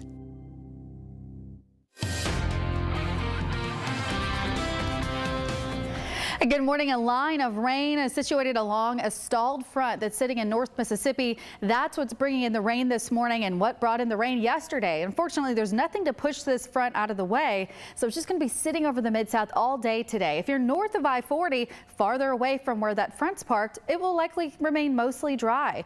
In Dyersburg and Blytheville, you won't see much of anything, but Memphis southward, we have rain there at lunchtime today. Starting to see some of that rain moving its way even a little bit farther south, so Memphis starts drying out. There will still be some rain in Fayette County and into North Mississippi at 5 o'clock, but again, north of I-40 stays dry tonight. We may see a stray shower in Memphis late tonight, but it looks like by 10 o'clock, most of that will be coming to an end as that front continues to push off to the south. But we may add on another 1/4 to a 1/2 inch of rain before everything is finally said and done. We've had about 2 to 3 inches of rain in Memphis, over in other areas in Shelby County over the past 24 hours. So we've had a lot of rain, which is why we have a flood watch in effect through 1 o'clock. Again, for areas along and south of I-40 where that rain will be located today. Breezy conditions continue, but winds now out of the northeast making it feel cooler. So those wind gusts will be about 20 to 25 miles per hour all the way through late tonight. Right around 50 degrees at noon today, 51 at 1 o'clock. It'll be wet when you go out to grab something for lunch, at least as I mentioned, for most areas.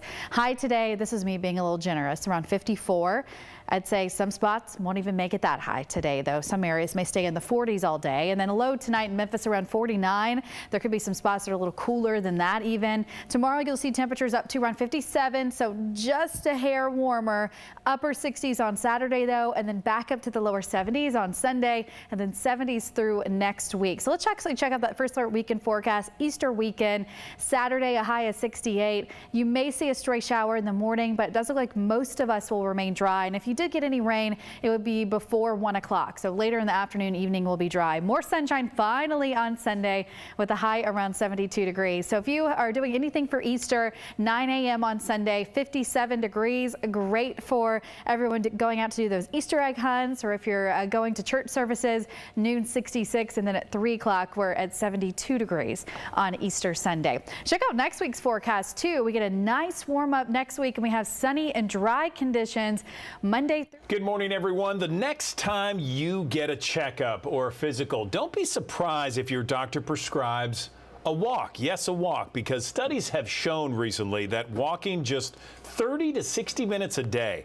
can drastically improve your health, can also reduce the risk of diseases like diabetes, heart disease, and cancer. Let's bring in Dr. Antonio Gutierrez. He's an American Heart Association volunteer expert to talk more about how a walk can have so many improvements when it comes to our health. Good morning, doctor. Let's talk about some of the health benefits of just walking every day.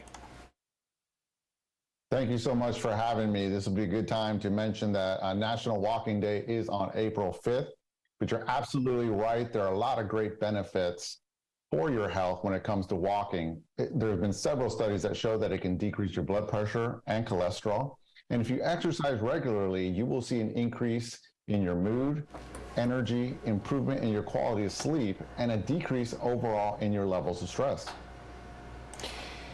You know, so many people have watches or rings that kind of measure how many steps they get each day, 10,000 steps everyone's trying to get these days. Is there a certain amount of steps you should get before you see the benefits, or is it something that you just need to get out 30 to 60 minutes a day? So the first thing is we recommend that you start off slow. Do whatever you can, whether that's 5 minutes or 10 minutes, something is better than nothing. Now, if possible, if you can work up to 30 to 60 minutes a day, that would be fantastic. You know, the 6,000 steps is what has been shown to start showing benefits for your health overall. I got you, doctor. What about peripheral artery disease? Tell me what that is and how can we recognize those symptoms? So peripheral artery disease, also known as PAD, is a disease where you get blockages in the arteries of the legs. Just like you get blockages in the arteries of the heart, you can get them in the legs. And this often comes on in people 50 years or older.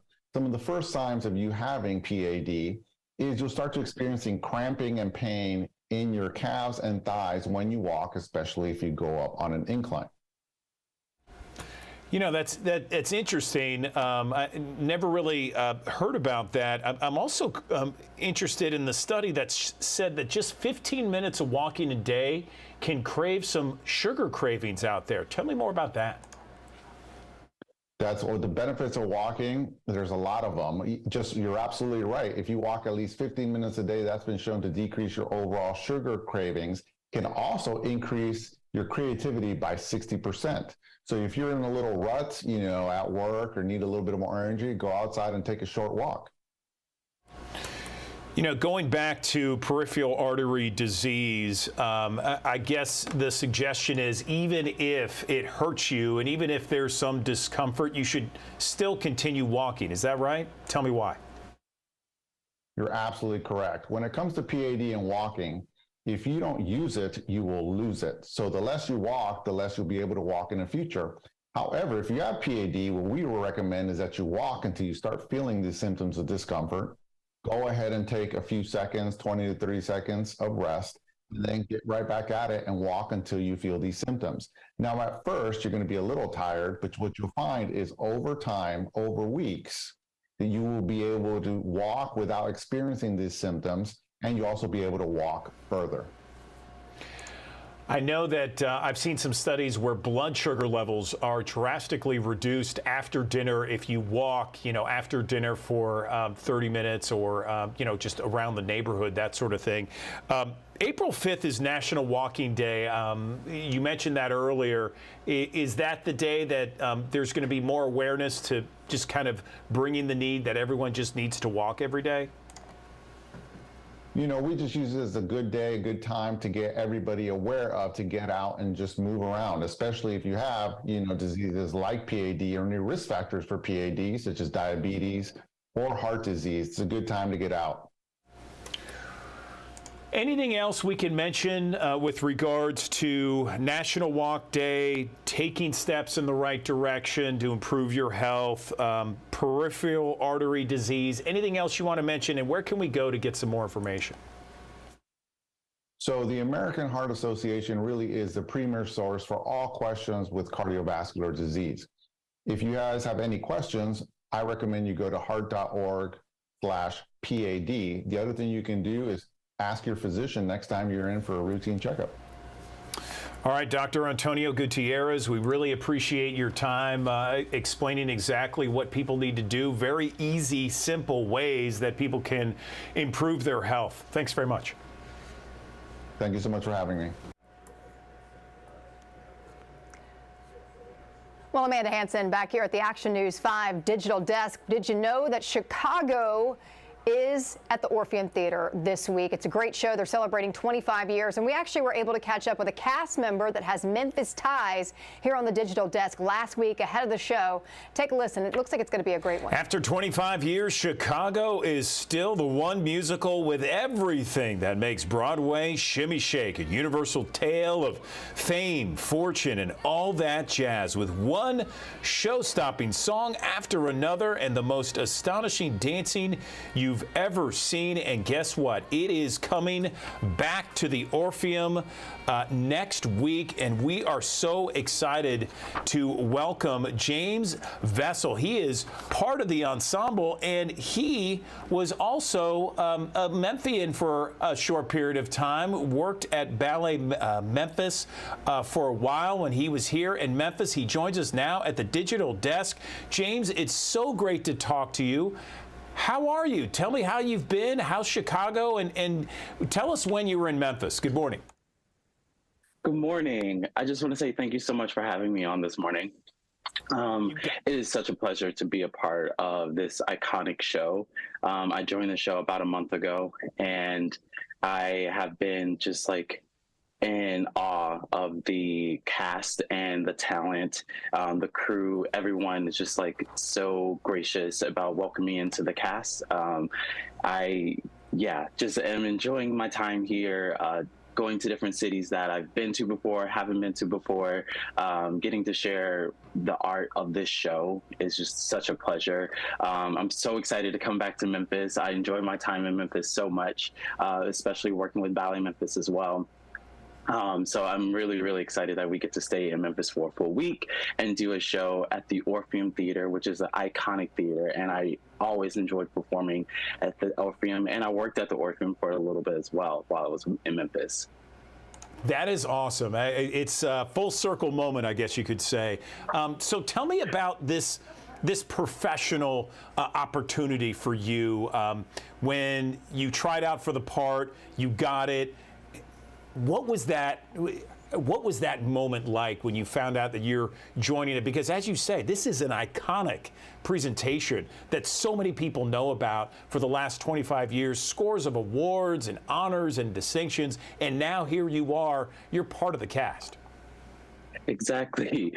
This process was actually like no other that I've experienced. I sent in a virtual audition where I had to do different dance numbers from the show, obviously the iconic moment of jazz, and I had to do a segment of Roxy. I had to do a singing portion and 3 short monologues. And I submitted that through my agent, and it was maybe a month and a half later when I found out that I was cast in the show. And I received the email saying that I was cast with a contract, and was told, hey, you have a week to join us on tour. And so I had to pack up my life for 6 months and within a week. And I learned the show within a week as well, and was put in right away. So it's just been an amazing experience. One that I have never experienced so far. And I'm learning so much through every show, through my downtime. There's always things that I'm still learning about the show, and more further development and the characters that I'm playing and the role that I'm in for this entire segment of the show. Tell us exactly when we're going to see you on stage, what characters are you playing, and tell us what the response has been so far on the tour. So for the show, I open as an actor, a player in the show. I'm supporting Roxy, I'm supporting Velma, and different parts in the show. And then I come in as a reporter where we're trying to get information from Roxy throughout the show. And then towards the second act, in the second act and later in the show, I start to become the bailiff, where I am supporting the court and trying to get things moved along to get the actors, get the to get Roxy and Billy to get into the courtroom scene. And then I become the jury, where I am playing 6 different characters throughout the entire scene, and am reacting to the story that's being told for the very first time. So it's very interesting to go in and put on these different hats throughout each scene that I'm playing. So it's a really fun show. That sounds fantastic, James. Tell me how your time in Memphis helped prepare you for this role. My time in Memphis definitely prepared me for this role. While I also was dancing with Ballet Memphis, I did shows with Playhouse on the Square. So I built a theater community there in Memphis. So I'm really excited to see my theater friends as well. I did many musical theater shows while there. So I got to sing and dance and act for about 6 or 7 different shows within my time span in Memphis. So yeah, it definitely directed me into going into more of a musical theater Broadway track. And I fell in love with musical theater while I was in Memphis. Actually, my first musical in Memphis was Memphis the Musical at Playhouse on the Square. So it's like really cool that, you know, Memphis just is a part of my journey and getting into musical theater and Broadway. That is fantastic, James. Congratulations on that. Tell us when, what time period, what time frame did you live in Memphis? 2015 to, I believe, 2018. Okay, all right. There, okay. So for someone who might not know much about Chicago, the musical that's coming next week to the Orpheum, what's the best way to describe this show, this production coming? The best way to describe this show is you have a young woman, Roxy, who is wanting to be a star and is willing to do anything possible to make that happen. And along her way, she finds people who want that same thing. And yeah, they end up getting it in the long run. Fantastic. What's the first thing you're going to do when you have some downtime in Memphis? Oh, definitely get barbecue. Going to Central Barbecue. All right. So well, James, really appreciate your time this morning. Thanks so very much. And best of luck. Congratulations to you and your professional career. It's great to see you're doing so well. And looking forward to having you return to Memphis later. Awesome. Thank you so much. In April. Yes, absolutely. Take care of yourself. Good stuff. Well, I hope James was able to get that Central Barbecue that he was craving during that interview. Again, Chicago playing this week at the Orpheum. That interview was done last week ahead of the show. So I love the show. It's a great one. So if you're able to get tickets and still go this weekend, it's a really good one to see. And of course, a lot of you have seen the movie, love the music. But let's switch gears a little bit, because right now, I think there's a few things that a lot of us are struggling with right now. Colds, sinus infections, those allergies have been killer for so many people this time of year. And so we want to talk more about it, let you know the differences between each one, and then just ways that you can maybe battle it so it's not so bad for you. And joining us now to talk more about it is Dr. Anna Yang. She is an emergency medicine and family medicine physician at Regional One Health. Dr. Yang, good morning. How you doing? I'm good. How are you? I'm good. I'm glad to have you here on the digital desk this morning. And it's something, we're talking about something a lot of people are dealing with right now. I know my nephews, they are in daycare. They come home. It seems like they constantly have that runny nose. And so a lot of times people don't know how to differentiate between, what's a cold, what's a sinus infection, is this just allergies? Are there certain things that maybe you can pinpoint to be able to know the difference? Yeah, so that's actually a really good question, because a lot of the symptoms for these three things can be pretty pretty similar. The cough, the runny nose, the congestion, they all share these in common. So it's a really good question, and sometimes it can really be tough to tell the difference. But the difference is in the cause. So with allergies, basically your immune system is overreacting to some sort of trigger. So anytime you're around that trigger, whether it be pollen or cat dander, your immune system thinks it's under attack. And so it creates this response, and you get the itchy nose, the itchy eyes, the runny nose, the congestion, the sore throat. And that's all caused by this path that goes through with something called histamine. So usually with these, I mean, your symptoms can be pretty darn miserable, but you don't usually get the fever and the body aches and things like that that you usually see with colds or virus infections. So that brings us to colds. So a cold is basically an upper respiratory infection caused by a virus. So there are a lot of different viruses out there that can cause a cold.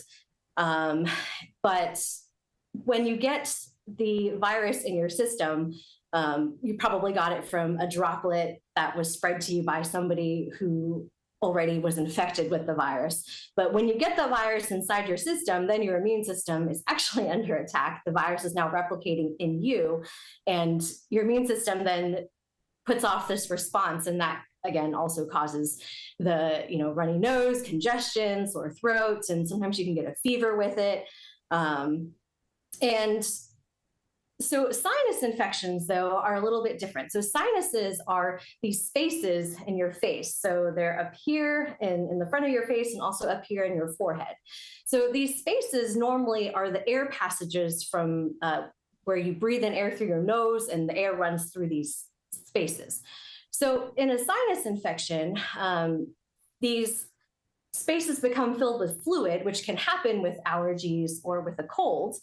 But if that fluid stays in the sinuses for too long, then it can get infected. It can grow, bacteria even. So if you get a bacterial infection in your sinuses, at that point, then an antibiotic can become useful in clearing that infection. So people with sinus infections have really terrible pressure and pain specifically in their sinuses. That's really good to be able to kind of have those distinguishers to be able to tell you, okay, what's this, what's that. So if someone has allergies, though, and like you said, it's like whenever they're around that allergy, that's when they're going to feel those symptoms, the itchy eyes, the runny nose, that sort of thing. Can that eventually turn into a sinus infection?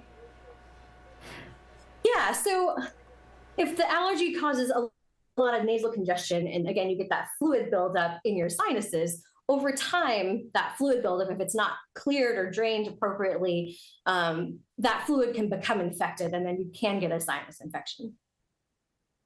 So when it comes to maybe home remedies, ways that you can deal, say, I get a sinus infection and I'm not feeling well and I want to be able to relieve that somehow. Are there certain things that you can do at home? I know that I have one of those neti pots, and those seem to help when I feel like I'm really stuffy. Any other tips that you might have that could help people?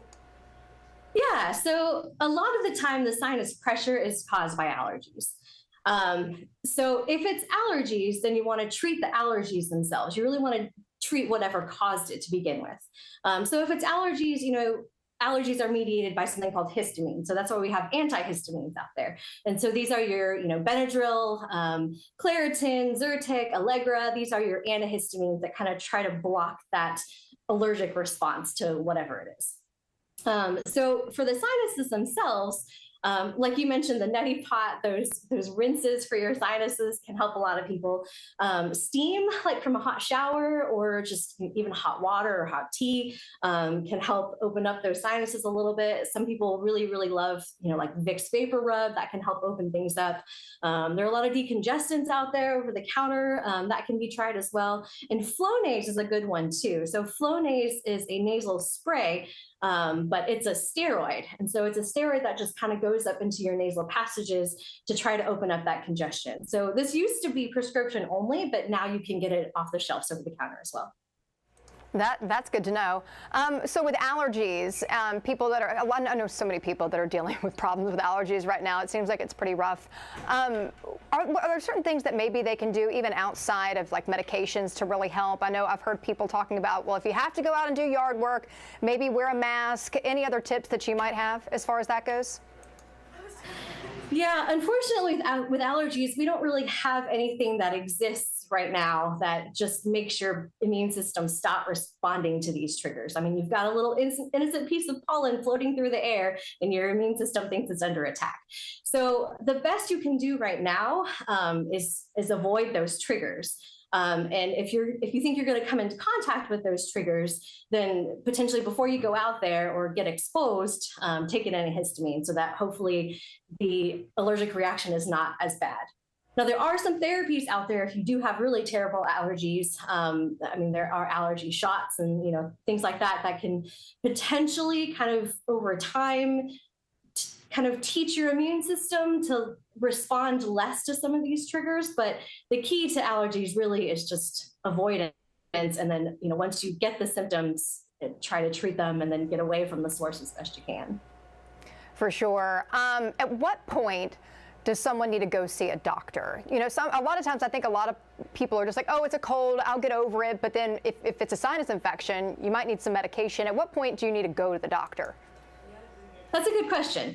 So for the most part, you can treat your symptoms at home. So, over-the-counter things, lots of rest, plenty of fluids, stay healthy, so keep your nutrition up. So, make sure even if you don't feel like eating that you still are, and staying hydrated is really important too. Most of the time, your symptoms can just be managed at home. So the two key things for when you should see a doctor would be severity and duration. So if your symptoms are really, really terrible, even after you've tried all those things, go see your doctor. And that would be your primary care doctor or potentially the urgent care. If your symptoms are really severe, potentially you may be a candidate for, steroids or that kind of thing. And then duration is the other thing. So if your symptoms have been lasting longer than a week or 10 days and are still getting worse, then potentially at this point, this may have developed into a bacterial infection. And at that point, an antibiotic prescribed by your doctor may be the answer. Good deal. A lot of good advice, Dr. Yang. Anything else you want to mention before we let you go? Well, there's a lot of things over the counter, and I know a lot of different people like to kind of mix and match. And when you go to the store, there's so many different things on the shelf, and you don't really know what to pick. In general, I do want to say that most of those things are pretty safe as long as you follow the directions on the package. But when you start mixing different things together, just be careful that you're not overlapping drugs.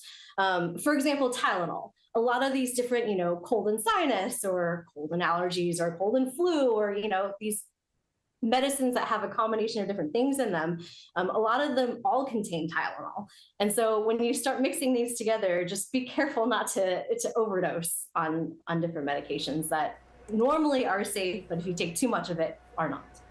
That's a good point, for sure. Dr. Yang, I appreciate your time and getting this information out there and just kind of helping us to be able to kind of navigate what's what when it comes to this time of year when people are dealing with allergies, cold, sinus type stuff. I appreciate you so much. You have a good rest of your morning, all right? Absolutely. Thank you. You too.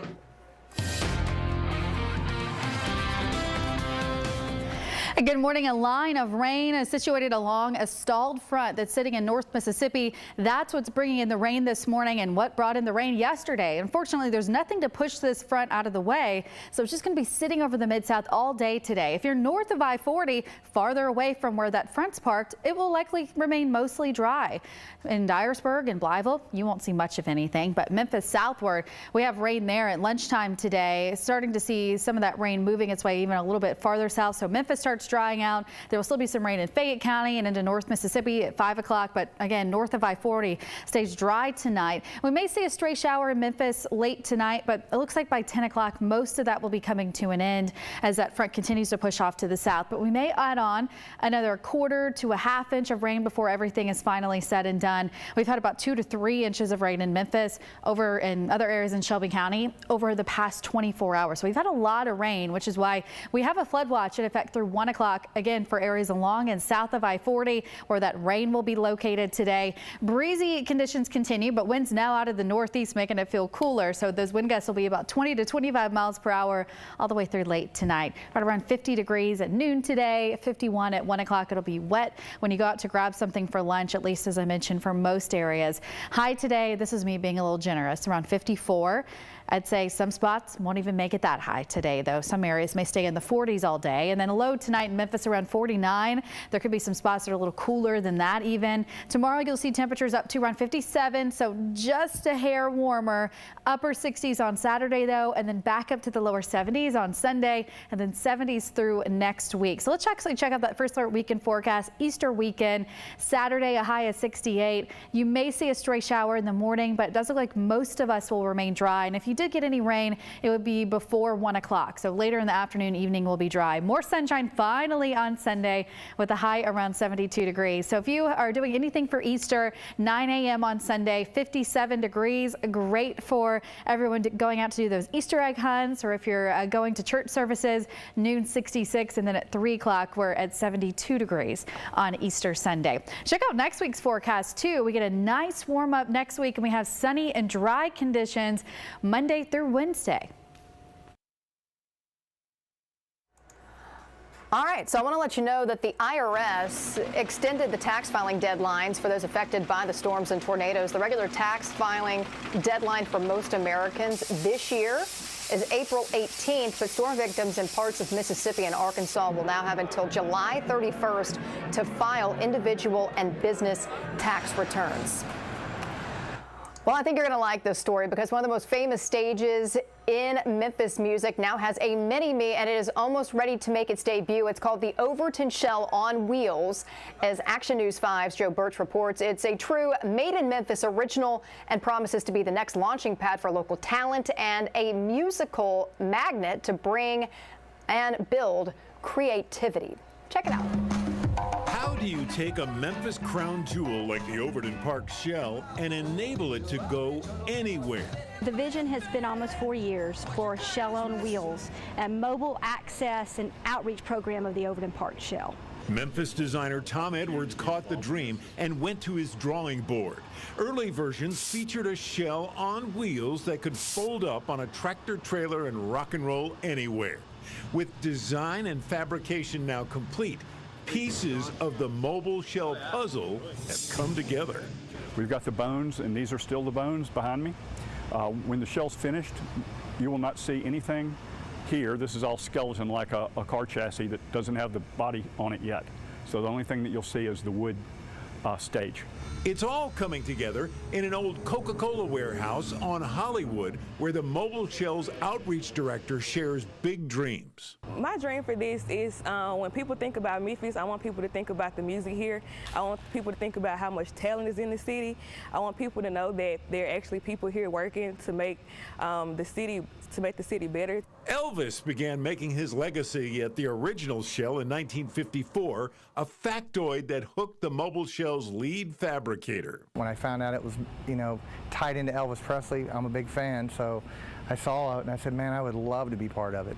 In fact, Jeff Phelps, the project's manager and chief welder, says the Mobile Shell could become a transformer for Memphis. It's really amazing because it gives us the ability to bridge the gap between all the communities, to come out here and have a part of this. Fully outfitted with a powerful generator, built-in amps, and lighting, the Shell on Wheels can play center stage anywhere, inside or out, and that's the point. Not everyone can get to the original Shell in Overton Park, so get ready, Memphis. The Mobile Shell is almost ready to come to you. That's what equity is about. That's what inclusivity and bringing people together in the lens of where they are, that's what it's about. That's our mission. I mean, that seems so cool, doesn't it? I'm excited about it. So the city used some pandemic funds to get that project started, and many private donors, including the Hyde Foundation and Tri-State Trucking, have donated to create the $200,000 Shell on Wheels. The dream is to debut the Shell on Wheels June 17th and 18th at the Douglas Park Juneteenth celebration. You can go to the link in this story to learn more on how you can book the Shell on Wheels for your next big event. Just a really great thing and such a unique thing to have here in the city of Memphis, a place that is so well known for its music. One of the best interviews that you're going to see on the Action News 5 digital desk has to do with food. And each and every week or so, we interview the food reporter at the Commercial Appeal. And we have got a treat for you because Jennifer Chandler is joining us on the digital desk. And she's going to be talking about the top 10 best places for brunch, you know, either after church or with friends, having some mimosas, that sort of thing. I have to say, Jennifer, when we heard that we were talking with you about brunch, everyone in the newsroom, they lit up with their own little responses and what they liked and what they didn't like. How was it like putting together this list? Well, actually, it was a very daunting task. So I got the help of my newsroom. So this was kind of a collaboration effort for the newsroom at the Commercial Appeal. And I had everyone share what their favorite brunch spot was, and they went out to them and they did little mini reviews and told us what their favorite dishes are. So it was a really fun story to write. I like doing these collaboration things because sometimes they're ones that, you know, maybe weren't on my list before that I think I need to revisit. Well, that's awesome. There are some on the list that I recognize, and there are some that I haven't been to yet. So I'm eager to hear what you have to say. Yeah, well, let's get going. So the first one on the list is the Beauty Shop, and that's in the Cooper Young neighborhood and has been around for a very long time, very beloved, known for its Saturday and Sunday brunches. Michaela Watts, that was her favorite pick, and she went her go-to order there is the Eggs Benedict, which you can get in many different ways, but she likes the kind of traditional one that's done with brown sugar honey ham. That's what you see in that picture right there. And it has a really velvety hollandaise on it, a little arugula, you know, to give it a modern spin.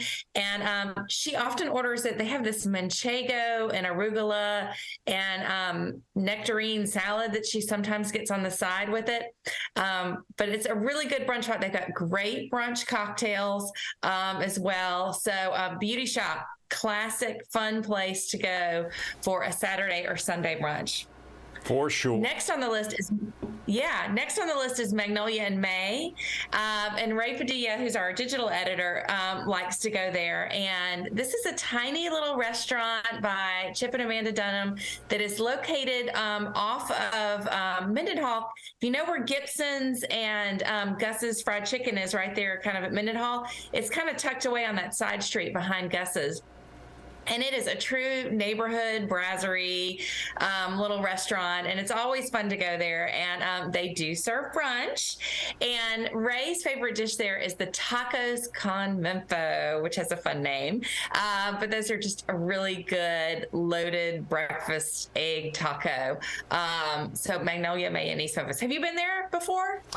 I have, and what I also liked about it, Jennifer, is that it's this funky place. You know, it's a little funky in there. It's like I think the silverware that you just saw, or the plates, there just kind of lets you know, has that connection to just kind of a funky, cool spot in Memphis. I love it. Yeah, it's actually kind of feels like a midtown restaurant in East Memphis, if I dare say that. Exactly. Kind of has that vibe. I like that. That's a good description. Okay. Yeah. So, okay, the next one on the list is one of my favorite, which is Edge Alley that I got to write about. And Edge Alley is located, actually that picture, we'll go back a minute. That's the liquor store. Then I'll go back to Edge Alley. So the liquor store is the picture that's up right now. And that one was with Corinne Kennedy. That was her favorite place. And that's on Broad Avenue. And it's got this really kind of cool, like Miami Cuban diner vibes inside. It's just Natalie Lieberman of Collect and Curate. It was one of her first big projects here in Memphis. It's really got a kind of cool retro feel to it. And one of their dishes, there's a signature, and it was also Corinne's favorite, is the sweet potato hash, which comes with eggs on top, and you can order a meat to go with it as well. And you can order bacon or sausage, but they have Cuban pork, and that's what Corinne recommended that she gets it with. And so that's a really kind of fun place to go. I really like their breakfast tacos. They've got fun cocktails on the menu too. I think that's kind of a requisite when you're going to brunch with friends, is to if you want to have a cocktail too, but they've got a great list of stuff on their menu. So let's go back to Edge Alley, which was one of the ones that I wrote about. So Edge Alley was this restaurant that I discovered back when the Commercial Appeals offices were in that big building, that iconic building on Union. This was kind of basically where I would go and get my lunch for a quick and easy lunch, or a quick and easy, cup of coffee, because it was literally like 1 block over. It's in the Edge District. And I kind of fell in love with it there. And it's kind of a neat, interesting space that Tim Barker has put together. He's the chef and owner, and he makes everything from scratch. I mean, when I talk about everything, he roasts his own coffee beans, for the Bloody Marys. He makes his own Bloody Mary mix. He even makes his crackers that he serves because he's right next to a brewery. And he uses some of their leftover, I guess it's the mash from the brewery, and he will use that to make crackers. But I have 2 go-to orders there. So if I'm feeling very hungry, I will get the steak and eggs, and they are perfectly cooked tenderloins with a perfectly cooked eggs on the side. Actually really, really great. It comes with a chimichurri sauce. I really, really love it. And then the picture, what you see right here, this is his ham and cheese quiche, which is like no other you will find in town, because he puts a layer of grainy mustard on the crust before adding the filling. And so it's kind of very reminiscent of a ham and cheese sandwich. It's kind of crazy, but it really, really works. And definitely, I love it. Favorite drink there, when I said that he roast his own coffee beans. I have lots of non-alcoholic coffee drinks that I like there, like his How Now Brown Cow, which is a salted caramel coffee latte. But the one I say to get is, oh my gosh, I'm gonna draw the blank on the name right now that I'm sitting here. He has one that's, it's like, I think it's called the Good Stuff. It's a bourbon spiked coffee drink. It's a really great way to start your brunch. So moving on down the list, Sunrise Memphis is a Memphis favorite, and now they have 2 locations. They have one on the original on Jefferson and one on East Memphis that's at Poplar, kind of near Yates. And this is Chef Ryan Trim has done this business, and it's great. This is Evan Barnes. This was his pick. He's one of our sports reporters, and he prefers the Jefferson one because that's the one he's always been going to. And his favorite dish is the Rooster, which is a fried chicken biscuit that is pretty sinful and pretty good, because they make their biscuits from scratch, and there's a little bit of spice to this dish. So the fried chicken biscuit at Sunrise, if you haven't been there, try it. Again, they have a whole bunch of fun brunch cocktails on their menu too. So were any of those one of the ones you haven't been to yet? I'm curious. I've never been to the Edge Alley, and that looks amazing. I gotta say, I mean, anyone who roasts their own coffee beans is not playing around. Yeah. Oh, and I forgot to mention, when you go, they have, you remember monkey bread when you were a kid? The kind of pull apart, with the biscuits and the cinnamon sugar that you would make. Well, he has a grown-up version of it on the appetizer menu, and it comes, and it's like in this, it almost looks like a French pastry when it comes to your table, and it comes with a cinnamon dipping sauce, and it is so yummy. It's so good. We actually, that's awesome. It's perfect for sharing. It's big enough to share, but we kind of like ate some in the beginning, and then we saved some for dessert. Oh, nice. Now, the liquor store, you mentioned, going back to the liquor store, Cuban influence, is that throughout the menu, throughout the day, or is that just for the breakfast? It is throughout the day. They pretty much serve breakfast all day is what they're a diner. They have some kind of lunch type dishes as well, but there's definitely kind of a Cuban vibe before. The Toros that owned it. It recently just sold to the owners of South of Beale for just bought it actually earlier this year. But the people that started, Lisa Toro, her and her husband is, I think, of Cuban descent. He's from somewhere in like that, but I should know that, and I don't know that. But that's what the influences on that menu are. So it's not a Cuban restaurant per se, but it almost feels like a Miami restaurant, kind of like it has like a vibe of Southern stuff and Cuban stuff and American stuff, and I mean it's an eclectic menu, but it's fun. I can't wait to check it out. Those are definitely on my list. So, okay, well, let's move on to Bartlett, another part of town, to Biscuits and Jams. And this is a favorite spot of mine as well. Dima Amra wrote about it. And Dima is a vegetarian. And so I always love to include her in a story because I know there's so many vegetarians and vegans in Memphis now. And you're always looking for an option of where to go. And she says that Biscuits and Jams is one of her places to go that she can find something delicious to eat. And she likes the Blueberry Hill lemon blueberry waffle, which you see there, which is light and fluffy and flavorful. It comes in a traditional one and can be ordered vegan as well. Many of the waffles and the pancakes on Biscuits and Jams menu can be ordered in as a vegan version. And she gets a side of vegan sausages to go with it. And it's really, really good. Monique Williams is the owner there. They have a fun brunch cocktail menu. I'll give you a sneak preview for Easter. They're doing peep-teenies with marshmallow peeps for Easter. But she has a breakfast eggs, like a Benedict that has like a crawfish shrimp. I don't want to say it's an étouffée, but it's just, the sauce is so good. It's like, I think she calls it her Creole Benedict. That's one of my favorite dishes there. But if you haven't been to Biscuits and Jams and Bartlett, you need to check it out. It opened, I feel like it opened sometime around 2020. It could have opened in 2019, right before the pandemic, but it was sometime around there. So it hasn't been around very long.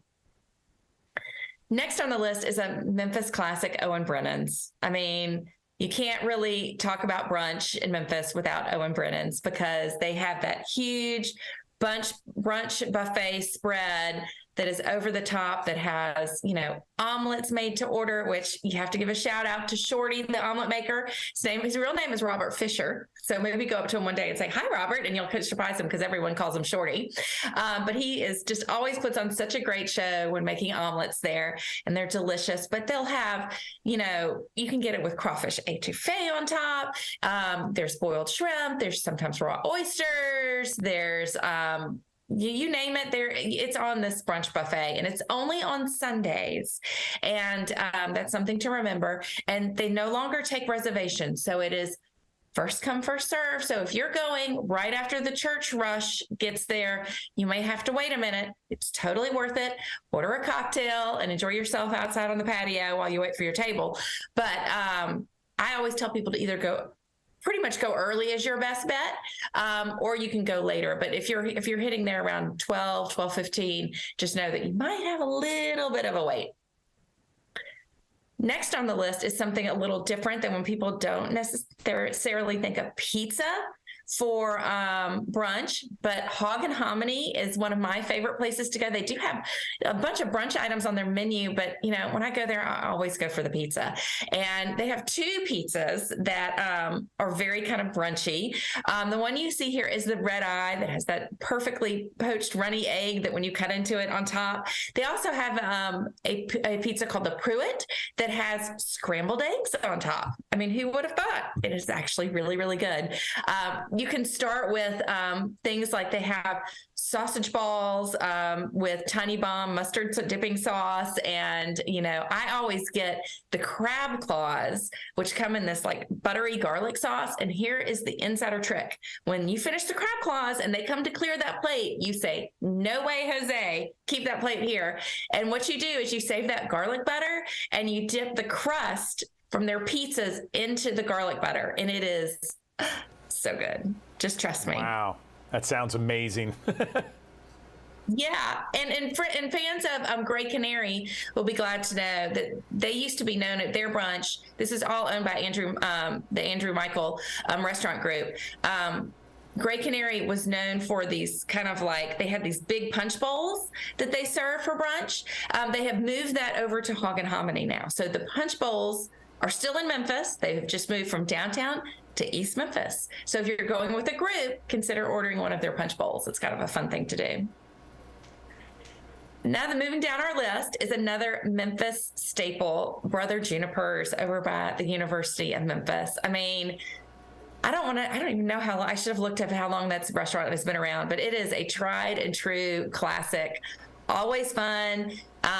Does not take reservations either. And, but it's a fun, when you're standing there and you're waiting, it's a very casual place, and it's always a good vibe, even if you have to wait 15, 20 minutes for a table. So one of our new photographers, Chris Day, this was his pick, and he says the sausage gravy and biscuits is his favorite thing. He says, you know, that's such a Southern thing, and he says that they do it perfectly. Their biscuits are awesome. So if you want a very casual brunch experience, head over to Brother Juniper's. You know, they're also known for their open face omelets that are so good. They've got pretty much everything breakfast on the menu. So definitely Brother Juniper's. Okay, and then we're going to round out to the last one, which is one I have not been to. But Gina Butkovich, who covers our DeSoto County coverage, she picked a restaurant that was in South Haven. And I have to giggle because I have had a mimosa bong or a mimosa tower. They call them bongs. I've heard them called towers before, as you see in this picture. But the 10th Inning Sports Bar and Grill has that. And I don't know if any place else in Memphis does. One of my daughters went to school in Colorado, and there was a restaurant in Boulder that had these giant mimosa things, and I would take her and maybe 6 or 7 of her friends out, and we would drink those. Her senior year, of course, when she was over 21. But it's kind of a fun, you know, casual thing to do with friends is to go and have a mimosa bong at 10th Inning Sports Bar and Grill. And she says the food is good too. So I'm going to have to add that to my list and probably arrange for a designated driver. That looks amazing. Wow. You know, you saying 10th inning, you knocked that out of the park there, Jennifer Chandler, once again. Well, and I'm going to tell you, one of the reasons I think of spring, and I was thinking, you know, Easter is coming up, and so that kind of got me on the brunch mode. So that's why we kind of, and I know there are places that should have been on this list, but we had to limit it to 10, and because otherwise we'd be the entire paper talking about brunch. But check out on Friday my list of places doing Easter brunch specials. We'll publish online at commercialappeal.com. So if you're thinking of on the fence of where you want to go for Easter brunch, all of these will be perfect. But I also have a list of places that are doing special menus, or some are doing prefix menus. There are a few restaurants that are not normally open for brunch that will be open for brunch on Easter. So definitely check out that story too if brunch is your favorite thing, and especially for Easter. And that's what we call in the industry a tease. Jennifer Chandler, we appreciate it so much. Each and every time you come on, that brunch list looks phenomenal. Thanks so much. Again, Commercial Appeal, commercialappeal.com/food. Jennifer, thanks. Great. Bye. Okay, Andrew Douglas back here in the Action News 5 Digital Desk. Let's talk cars, because there is the New York International Auto Show that's happening right now. We got transportation expert Mike Caudell. He's going to share some of the hottest new vehicles out there. And Mike, it looks like you're surrounded by some pretty cool vehicles. Tell me what's going on over there. Yeah, well, good morning, team. You know what I am. I'm in the Mecca. The New York Auto Show is one of the biggest shows in the United States. And I'll start with some really good news for you right off the top. Of course, Ford has its Blue Oval City in Memphis. I've been down there before. I actually live in Nashville, so I'm over there quite frequently. I'll start with sales numbers. So they just came out for Q1, and we're looking at General Motors up about 18%. Ford Motor Company is up about 10%. Stellantis is actually down 9% year over year, but these are only small numbers. But this is the vehicle they dropped on us yesterday, and I got to tell you guys right now, this is one of the hottest vehicles being debuted here at the show. This is the Ram electric truck. And it's a 1,500 platform, but it's all game changing. 500 miles of range, that's best in class, 2,400 plus pounds of payload, and 14,000 pounds of towing capacity. That is a ton of towing capacity. Now, they haven't announced price yet on this vehicle, but it will be competitive with the Ford F-150 Lightning and the Silverado EV. I'm putting my money down that it'll be right around $60,000. Yesterday, I was over in the Subaru booth, and I am in love with the new Subaru Crosstrek for a couple different reasons. One, it starts at $22,000. Fully loaded, it's only $33,000, but it's all about off-roading. And I think about, you know, getting just outside of Memphis, just outside of Middle Tennessee. There's so many great back roads that you can take. This vehicle's all-wheel drive and fully capable. Hyundai here in New York blew the covers off with this new Kona electric. Just the styling. If we pause and look at the color of this thing, it's stunning. About 260 miles of pure electric range. Hyundai winning a variety of awards right now in the auto industry. Now, you can't come to an auto show. You can't talk about off-roading unless you talk about Jeep. They just one up themselves with this all-new Wrangler, new front, new rear, factory-installed winch up to 8,000 pounds. And that 4xe means it is electric as well. So Jeep now getting into the electric vehicle market. I love the design on this vehicle. And it is now, these vehicles are all now hitting dealerships nationwide, especially that 4xe. We're talking electric. We think about electric. Nissan, of course, based in Franklin, Tennessee. This is the Aria. We've talked about it before. It is now an all-wheel drive vehicle, 300 plus miles of range. But the best part about it is actually arriving in dealerships nationwide. Electric vehicle sales as a whole are up. We're right about 5% in total sales volume, but I picked this one out for you. You ready for this? This is the Nissan GT-R. 600 horsepower, turbocharged gas engine, carbon fiber wheels, beautiful exterior color, 0 to 60 in about 2.9 seconds. Look at the spoiler on the rear of that. I mean, it's just a fire-breathing dragon.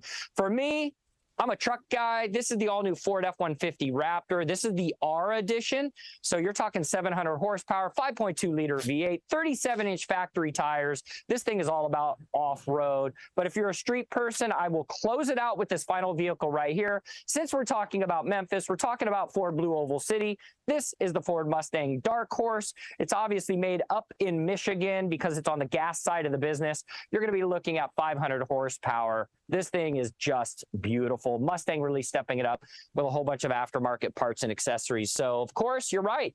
Here in New York, a lot of great things happening at the auto show. I will toss it back to you guys in Memphis. Mike, I really love everything that you showcased. That was incredible. I got to ask, out of all these new vehicles that you were talking about and all the new vehicles that are there at the New York International Auto Show, how many are electric? How many are gas-powered? Yeah, so great. That's a really great point. So I always try and dial everything back into the local, the local station. We think about Memphis, Ford Blue Oval City. They just posted their best ever record reporting numbers on electrics, more than 40% up in sales with electric vehicles at Ford Motor Company. So what I can tell you is that every booth has electric vehicles. This right here looks like a normal Ram truck. It just happens to be electric. Hyundai's got electrics, Jeep's got electrics, Ford's got electrics, Toyota, Lexus debuted their all electric RZ450. It's the first time Lexus has brought an electric vehicle to market. So they are all getting into it. Consumers still looking at both gas and electric vehicles. All right, Mike. Well, listen, I would say have a great time there, but it looks like you already are having a great time. We appreciate it. New York International Auto Show. Thanks so much for your time. See ya.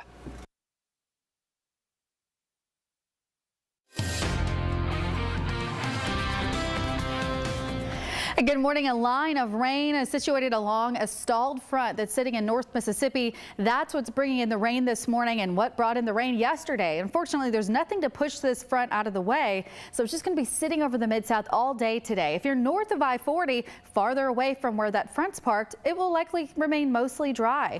In Dyersburg and Blytheville, you won't see much of anything, but Memphis southward, we have rain there at lunchtime today. Starting to see some of that rain moving its way even a little bit farther south, so Memphis starts drying out. There will still be some rain in Fayette County and into North Mississippi at 5 o'clock, but again, north of I-40 stays dry tonight. We may see a stray shower in Memphis late tonight, but it looks like by 10 o'clock, most of that will be coming to an end as that front continues to push off to the south. But we may add on another quarter to a half inch of rain before everything is finally said and done. We've had about 2 to 3 inches of rain in Memphis, over in other areas in Shelby County over the past 24 hours. So we've had a lot of rain, which is why we have a flood watch in effect through 1 o'clock.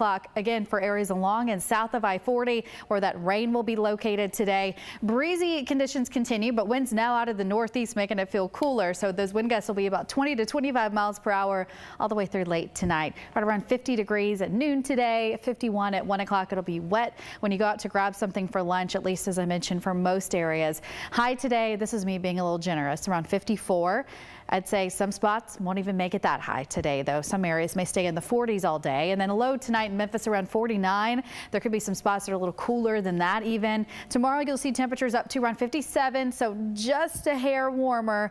Upper 60s on Saturday though, and then back up to the lower 70s on Sunday, and then 70s through next week. So let's actually check out that first alert weekend forecast. Easter weekend, Saturday a high of 68. You may see a stray shower in the morning, but it does look like most of us will remain dry. And if you did get any rain, it would be before 1 o'clock. So later in the afternoon, evening will be dry. More sunshine finally on Sunday with a high around 72 degrees. So if you are doing anything for Easter, 9 a.m. on Sunday, 57 degrees. Great for everyone going out to do those Easter egg hunts, or if you're going to church services, noon 66, and then at 3 o'clock we're at 72 degrees on Easter Sunday. Check out next week's forecast too. We get a nice warm up next week, and we have sunny and dry conditions Monday through Wednesday. All right, well, I want to talk about something pretty interesting. You know, there's a lot of people that are just high performers, high achievers, and they have so many positive traits. I mean, the discipline, the resilience, focus, vision. But sometimes those people that achieve these great things also can kind of get into their head and self-sabotage. And so we want to talk about these things, because I think a lot of times the biggest thing is just being aware that you're doing this and then knowing how to respond to that sort of thing. So joining me now to help kind of shed some light on this topic is Sherry Riley. She is a best-selling author and a high-performance life coach. And I know that you work with like the NBA Coaches Association, all kinds of different organizations like that. So you're well-versed on this topic. So let's just kind of talk about just some of the characteristics of those high achievers, and then how sometimes they can kind of get in their own way, right? In this age of, being a high performer, knowing how to go after what you want to achieve, there's also that downside of using too much of that drive. And a lot of times the confidence does not stay in alignment with the drive. So what I always say is, we have the drive to succeed. Drive is what pushes us to achieve. Confidence is who we are when we get there. And I know you have a list of 6 ways that high achievers are their own worst enemy. Can we kind of go through that list and just talk about what some of those are? Because like I was mentioning earlier, just being aware can sometimes help you make a change in maybe some of the things you're doing. Yes, one of the first ones is we have to stop spending 100% of our time on 10% of who we are. That is what allows many high achievers to accomplish their great goals. And so there's this fallacy that if I just work in this 10%, then everything else through osmosis is going to be great in my life. And so we have to be very intentional that personal development is a key to developing and really emphasizing with the intention that other 90% of who we are. And when we do that, it allows us to be more empowered in our healthy life decisions. Because many times we also get to that place of success and realize we don't even know who we are. One of the other keys is ways that we self-sabotage as high achievers is we lead with this idea that we are entitled to our success because we work so hard versus accountability for the success that we achieve. And what happens with that is we get to this place where our ego minimizes who we hear, who we listen to. And that also stops us from growing so that we become better people, not just better in our profession. One of the other keys that I think is really most critical is we don't take time to self-assess. We begin to believe that all of our external success is the total magnitude of who we are. And again, as I said earlier, our skill and talent will take us to levels of success that our character can't sustain, meaning our decision making, how we self-assess the situation, how we're able to manage opportunities and distractions. And so that's when you see a high performer make a decision that you're looking at them like, how could you destroy all that you've worked for based on this bad decision?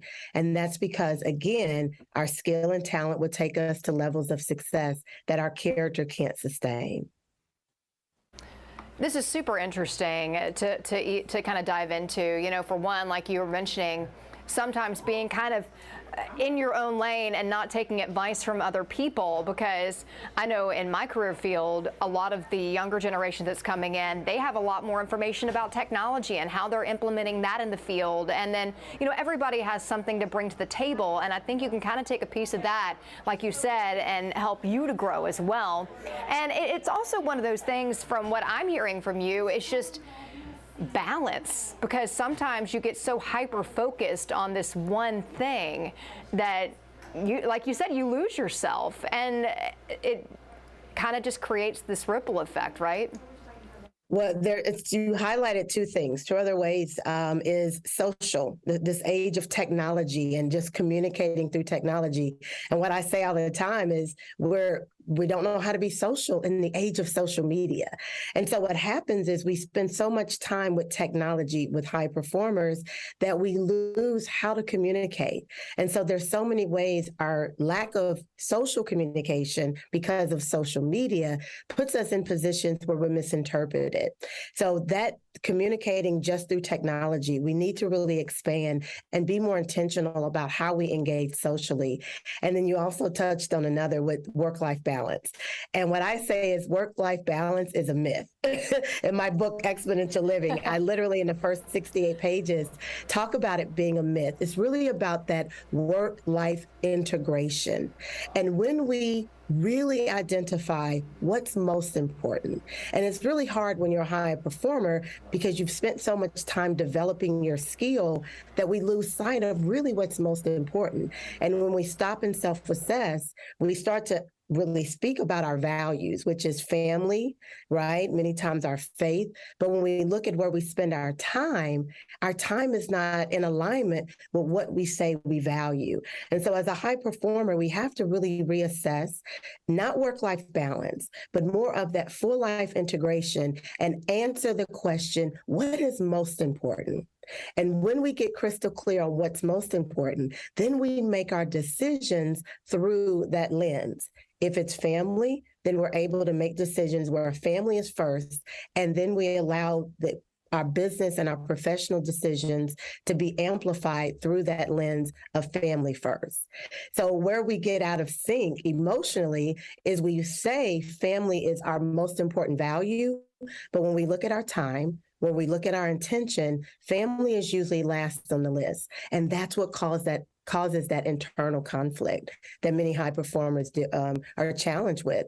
And one of the greatest areas of growth for high performers is they've achieved so much externally, but they have this huge void internally.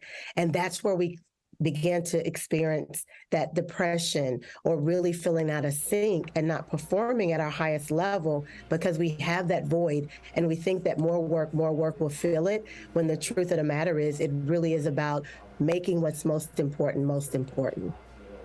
That's a good point, too, because a lot of times people, especially with the social media world these days, and you see these people achieving all these things, they post it, and then, like you said, they're doing all of these things, but at the same time, a lot of times there's that void. And, I know you're a high-performance life coach. Is this something you run into a lot? What is the biggest thing that people come to you saying that stands out? Oh, my goodness. Yes, because they create a persona for social media. And then many times it's not in alignment with who they are and what they value in their own personal life. And so they get lost in, how do I continue to be this high performer or position myself in a way that isn't in alignment with really who I am? And so what I really work with on my clients is, how do we change the conversation in our own heads? That's one of the first places we have to start, because many times what we're pursuing is peace. And we think that external success, financial stability, a fabulous relationship or family is going to give us that peace. And one of the greatest challenges for a high performer is to reach all the levels of success they've worked so hard to get to and realize that they're miserable. And so we have to really stop and really evaluate what's most important. And the most important thing is their inner peace. And when we get to that place of recognizing that money will never give you peace, accolades and success will never give you peace, we have to pursue the peace first. And then that empowers us to really fully enjoy the experiences of our success. And that's really where I start with my high performers, is really with that conversation in their own head, so that they can begin to really self-assess what's most important, and then make sure that they do the personal development work so that who they are professionally and who they desire to be personally absolutely align with each other. And I think it's so important to self-assess, you know, because a lot of times you have a hard time even putting into words how you feel, why you feel, how you fix it, and that sort of thing. So sometimes taking that step back and almost kind of taking a step back, stopping smelling the roses, where you realize, okay, this is where I need to start making changes, and this is, you know, what's causing this problem. Is that something that you agree with? Absolutely. Gratitude heals so much of our angst, so much of our anxiety, and so much of our fears. It's just gratitude. And with a lot of my clients, they've worked so hard to achieve their success that they've never just stopped and enjoyed where they were. And one of the areas of growth that we really focus on is never allow what you want to achieve to rob you of what you've already accomplished. Never allow what you want to achieve to rob you of the joy of what you've already accomplished. And so many times it's just allowing them a safe place to stop and enjoy the success that they've achieved while still being hungry and driven for that next level of success. And that all starts with that gratitude and really being able to appreciate what they've accomplished. Because many times the challenge is, if I stop and enjoy where I am, then I'll lose that fire. I'll lose that drive. I'll lose that passion that pushed me to get to this level of success. And what I always help them understand is, no, gratitude allows you to reboot. Right? All of our technology, our computers, our phones, our iPads, in order for them to be their most productive, they have to stop. They have to reboot. And that's what I help them understand, is that gratitude is just that reboot that allows you to reignite that passion, but in a more healthy way. I think so many people can relate to this. And I think one of the biggest things that I struggle with, that I've tried to make a point of doing more, is just being fully present in what I'm experiencing. Because sometimes you get so caught up in life that you're not even fully present or fully appreciating the, you know, some of those moments. Is that, I mean, do you kind of understand what I'm saying with that? That is one of the greatest challenges, is this myth about multitasking, is that we have to be, and it's hard because when you are a high performer, and you can definitely relate to this, is you're always, you know, pressed and stressed and concerned about what's next, or you're evaluating what did I do wrong and how do I do better from what happened in the past, where our most powerful place is in the present. And what I help my clients with is that whether you're at work or at home, your presence is not enough. You have to be present. And many times we think our presence is enough. Well, I'm here, but I'm on my phone. I'm thinking about this. I'm more concerned with that. I'm trying to, you know, be on social media to do this. And we're missing what's right in front of us. And that's where the anxiety amplifies, is because we're not present. And so the essence of exponential living is pursuing peace, choosing clarity, and living courageously.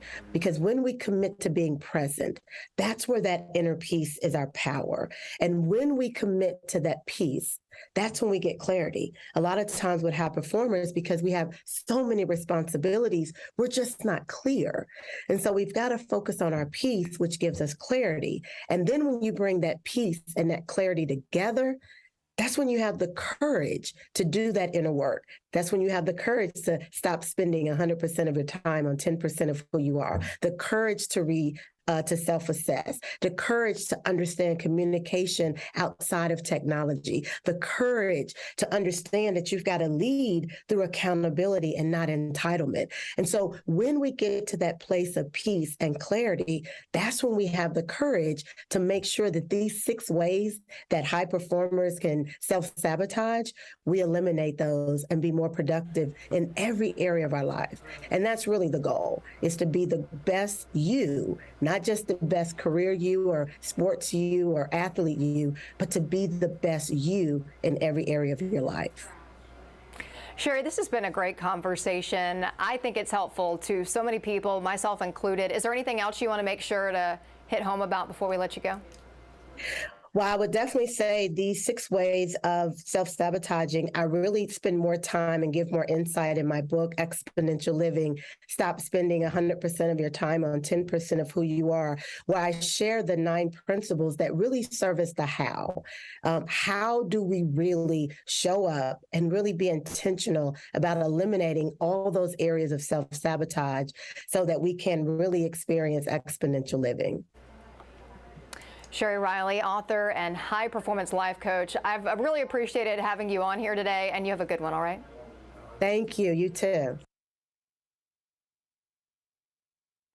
Take a look at this. This is the flyer for the brand new spring book sale that's happening later this month. Friends of the Library there, the Benjamin L. Hooks Central Library on Poplar Avenue. Check it out. Thursday, April 20th, Friday, the 21st, 22nd, and 23rd. All kinds of books will be on sale, along with CDs, DVDs, vinyl, and much more. Let's talk now about this book sale with Mary Aronoff. She is with the Friends of the Library, surrounded by books herself. Mary, good morning. How are you? Hi, nice to be with you. I appreciate you being here. So, so tell me about this spring book sale. I know that we cover it for the most part every year, but it sounds like it's just going to be one of these great sales that people are going to want to take part in, right? Oh yeah, it's great. We have the sale twice a year. This is our semi-annual sale. We have it every spring and fall. And all year long, we go through all of our donations and our books that the library feels that they no longer need, and we will pack all these books. We will pack CDs, we have DVDs, we have sheet music, we have records, we have magazines, and we will gather them all together and haul them upstairs in the big conference rooms of the library, and set all these thousands and thousands of books and CDs and records out on this gigantic floor. When you go in, you're almost overwhelmed by all the books we have.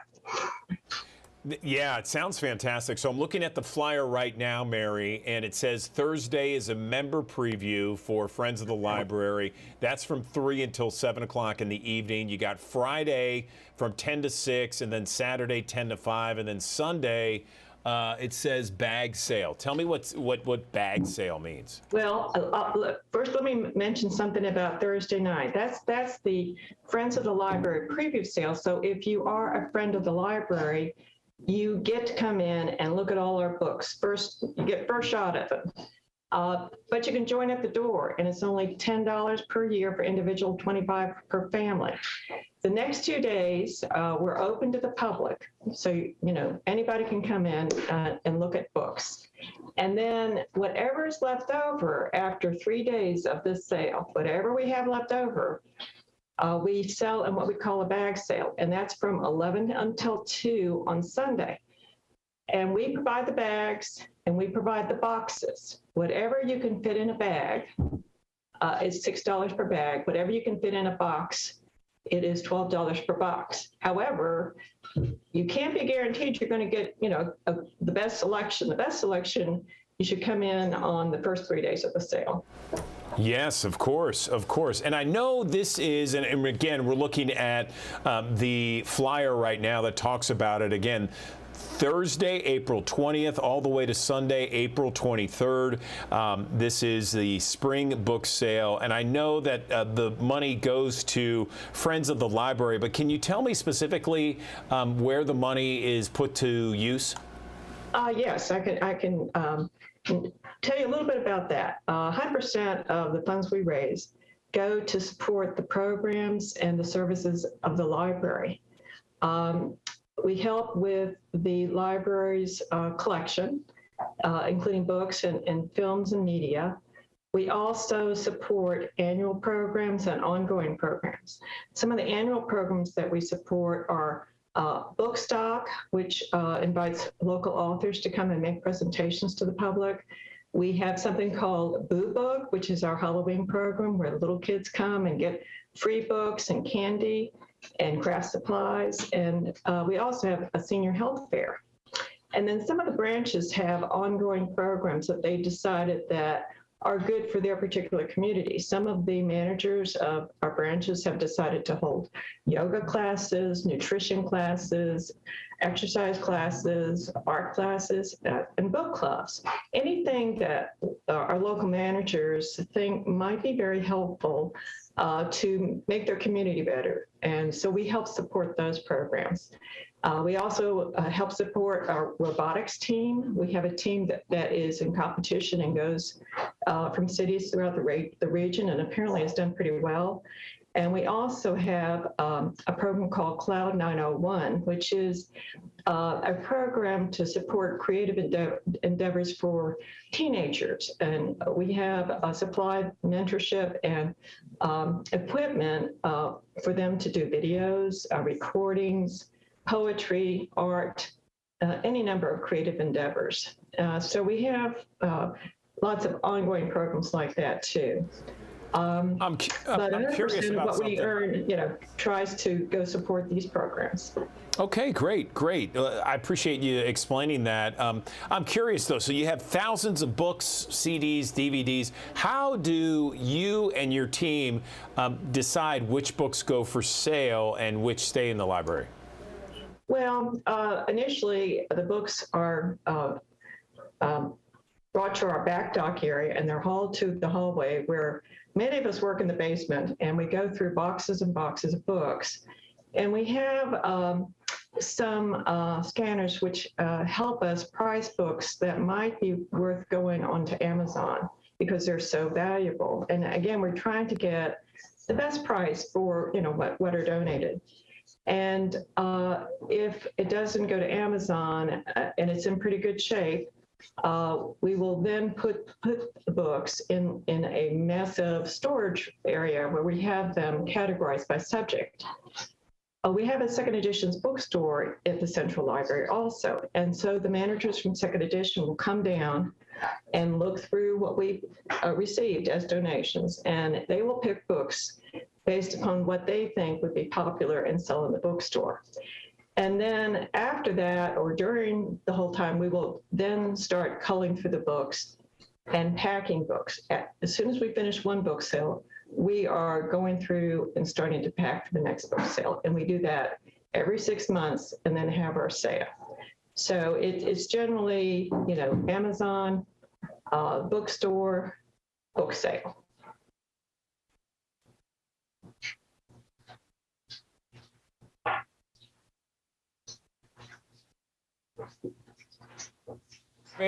Sorry, Mary. I was just saying I have the flyer up here, and it has a QR code there at the bottom. And the QR code, I guess people can scan it and then kind of look online and see what kind of books, CDs, and DVDs are available. Is that true? Is there a place where people can go online and check it out? You actually have to come physically to the library to see all the wonderful things we have.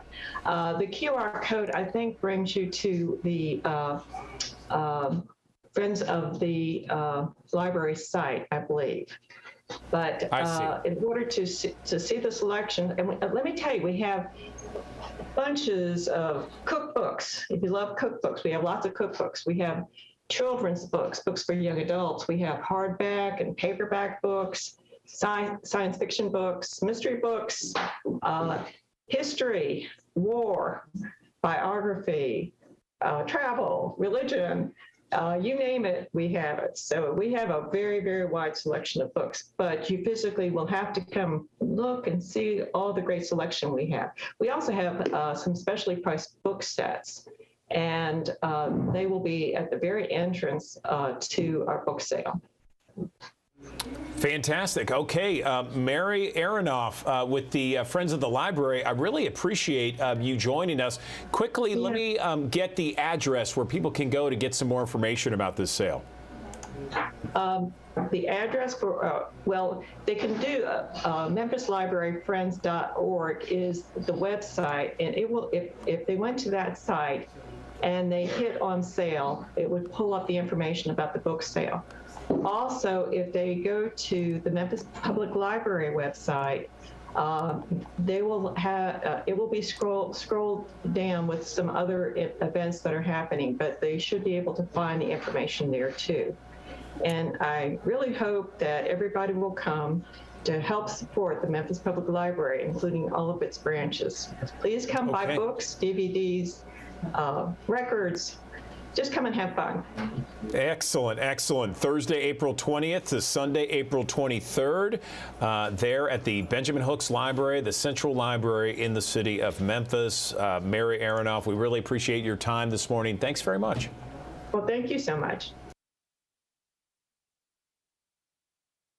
Good morning, everyone. Andrew Douglas in the Action News 5 digital desk. The public health emergency finally winding down. But here's the thing. Millions of at-risk Americans are expected to lose their health insurance coverage as states resume Medicaid terminations. That's up to 18 million people that could lose life-saving Medicaid during the unwinding process. Let's talk more about what could happen here with Dr. Kathy Hempstead of the Robert Wood Johnson Foundation to discuss who's going to be affected here and the risks associated with this. Good morning, Dr. Hempstead. Tell me about the impacts of the end of Medicaid continuing coverage requirement. Good morning. Good morning. Thanks for having me.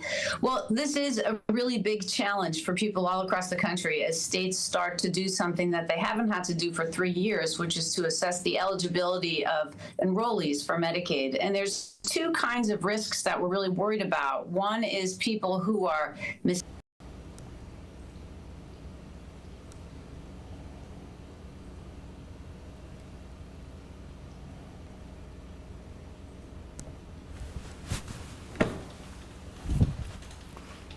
Oh, wait. Stand by. I need to get my wand.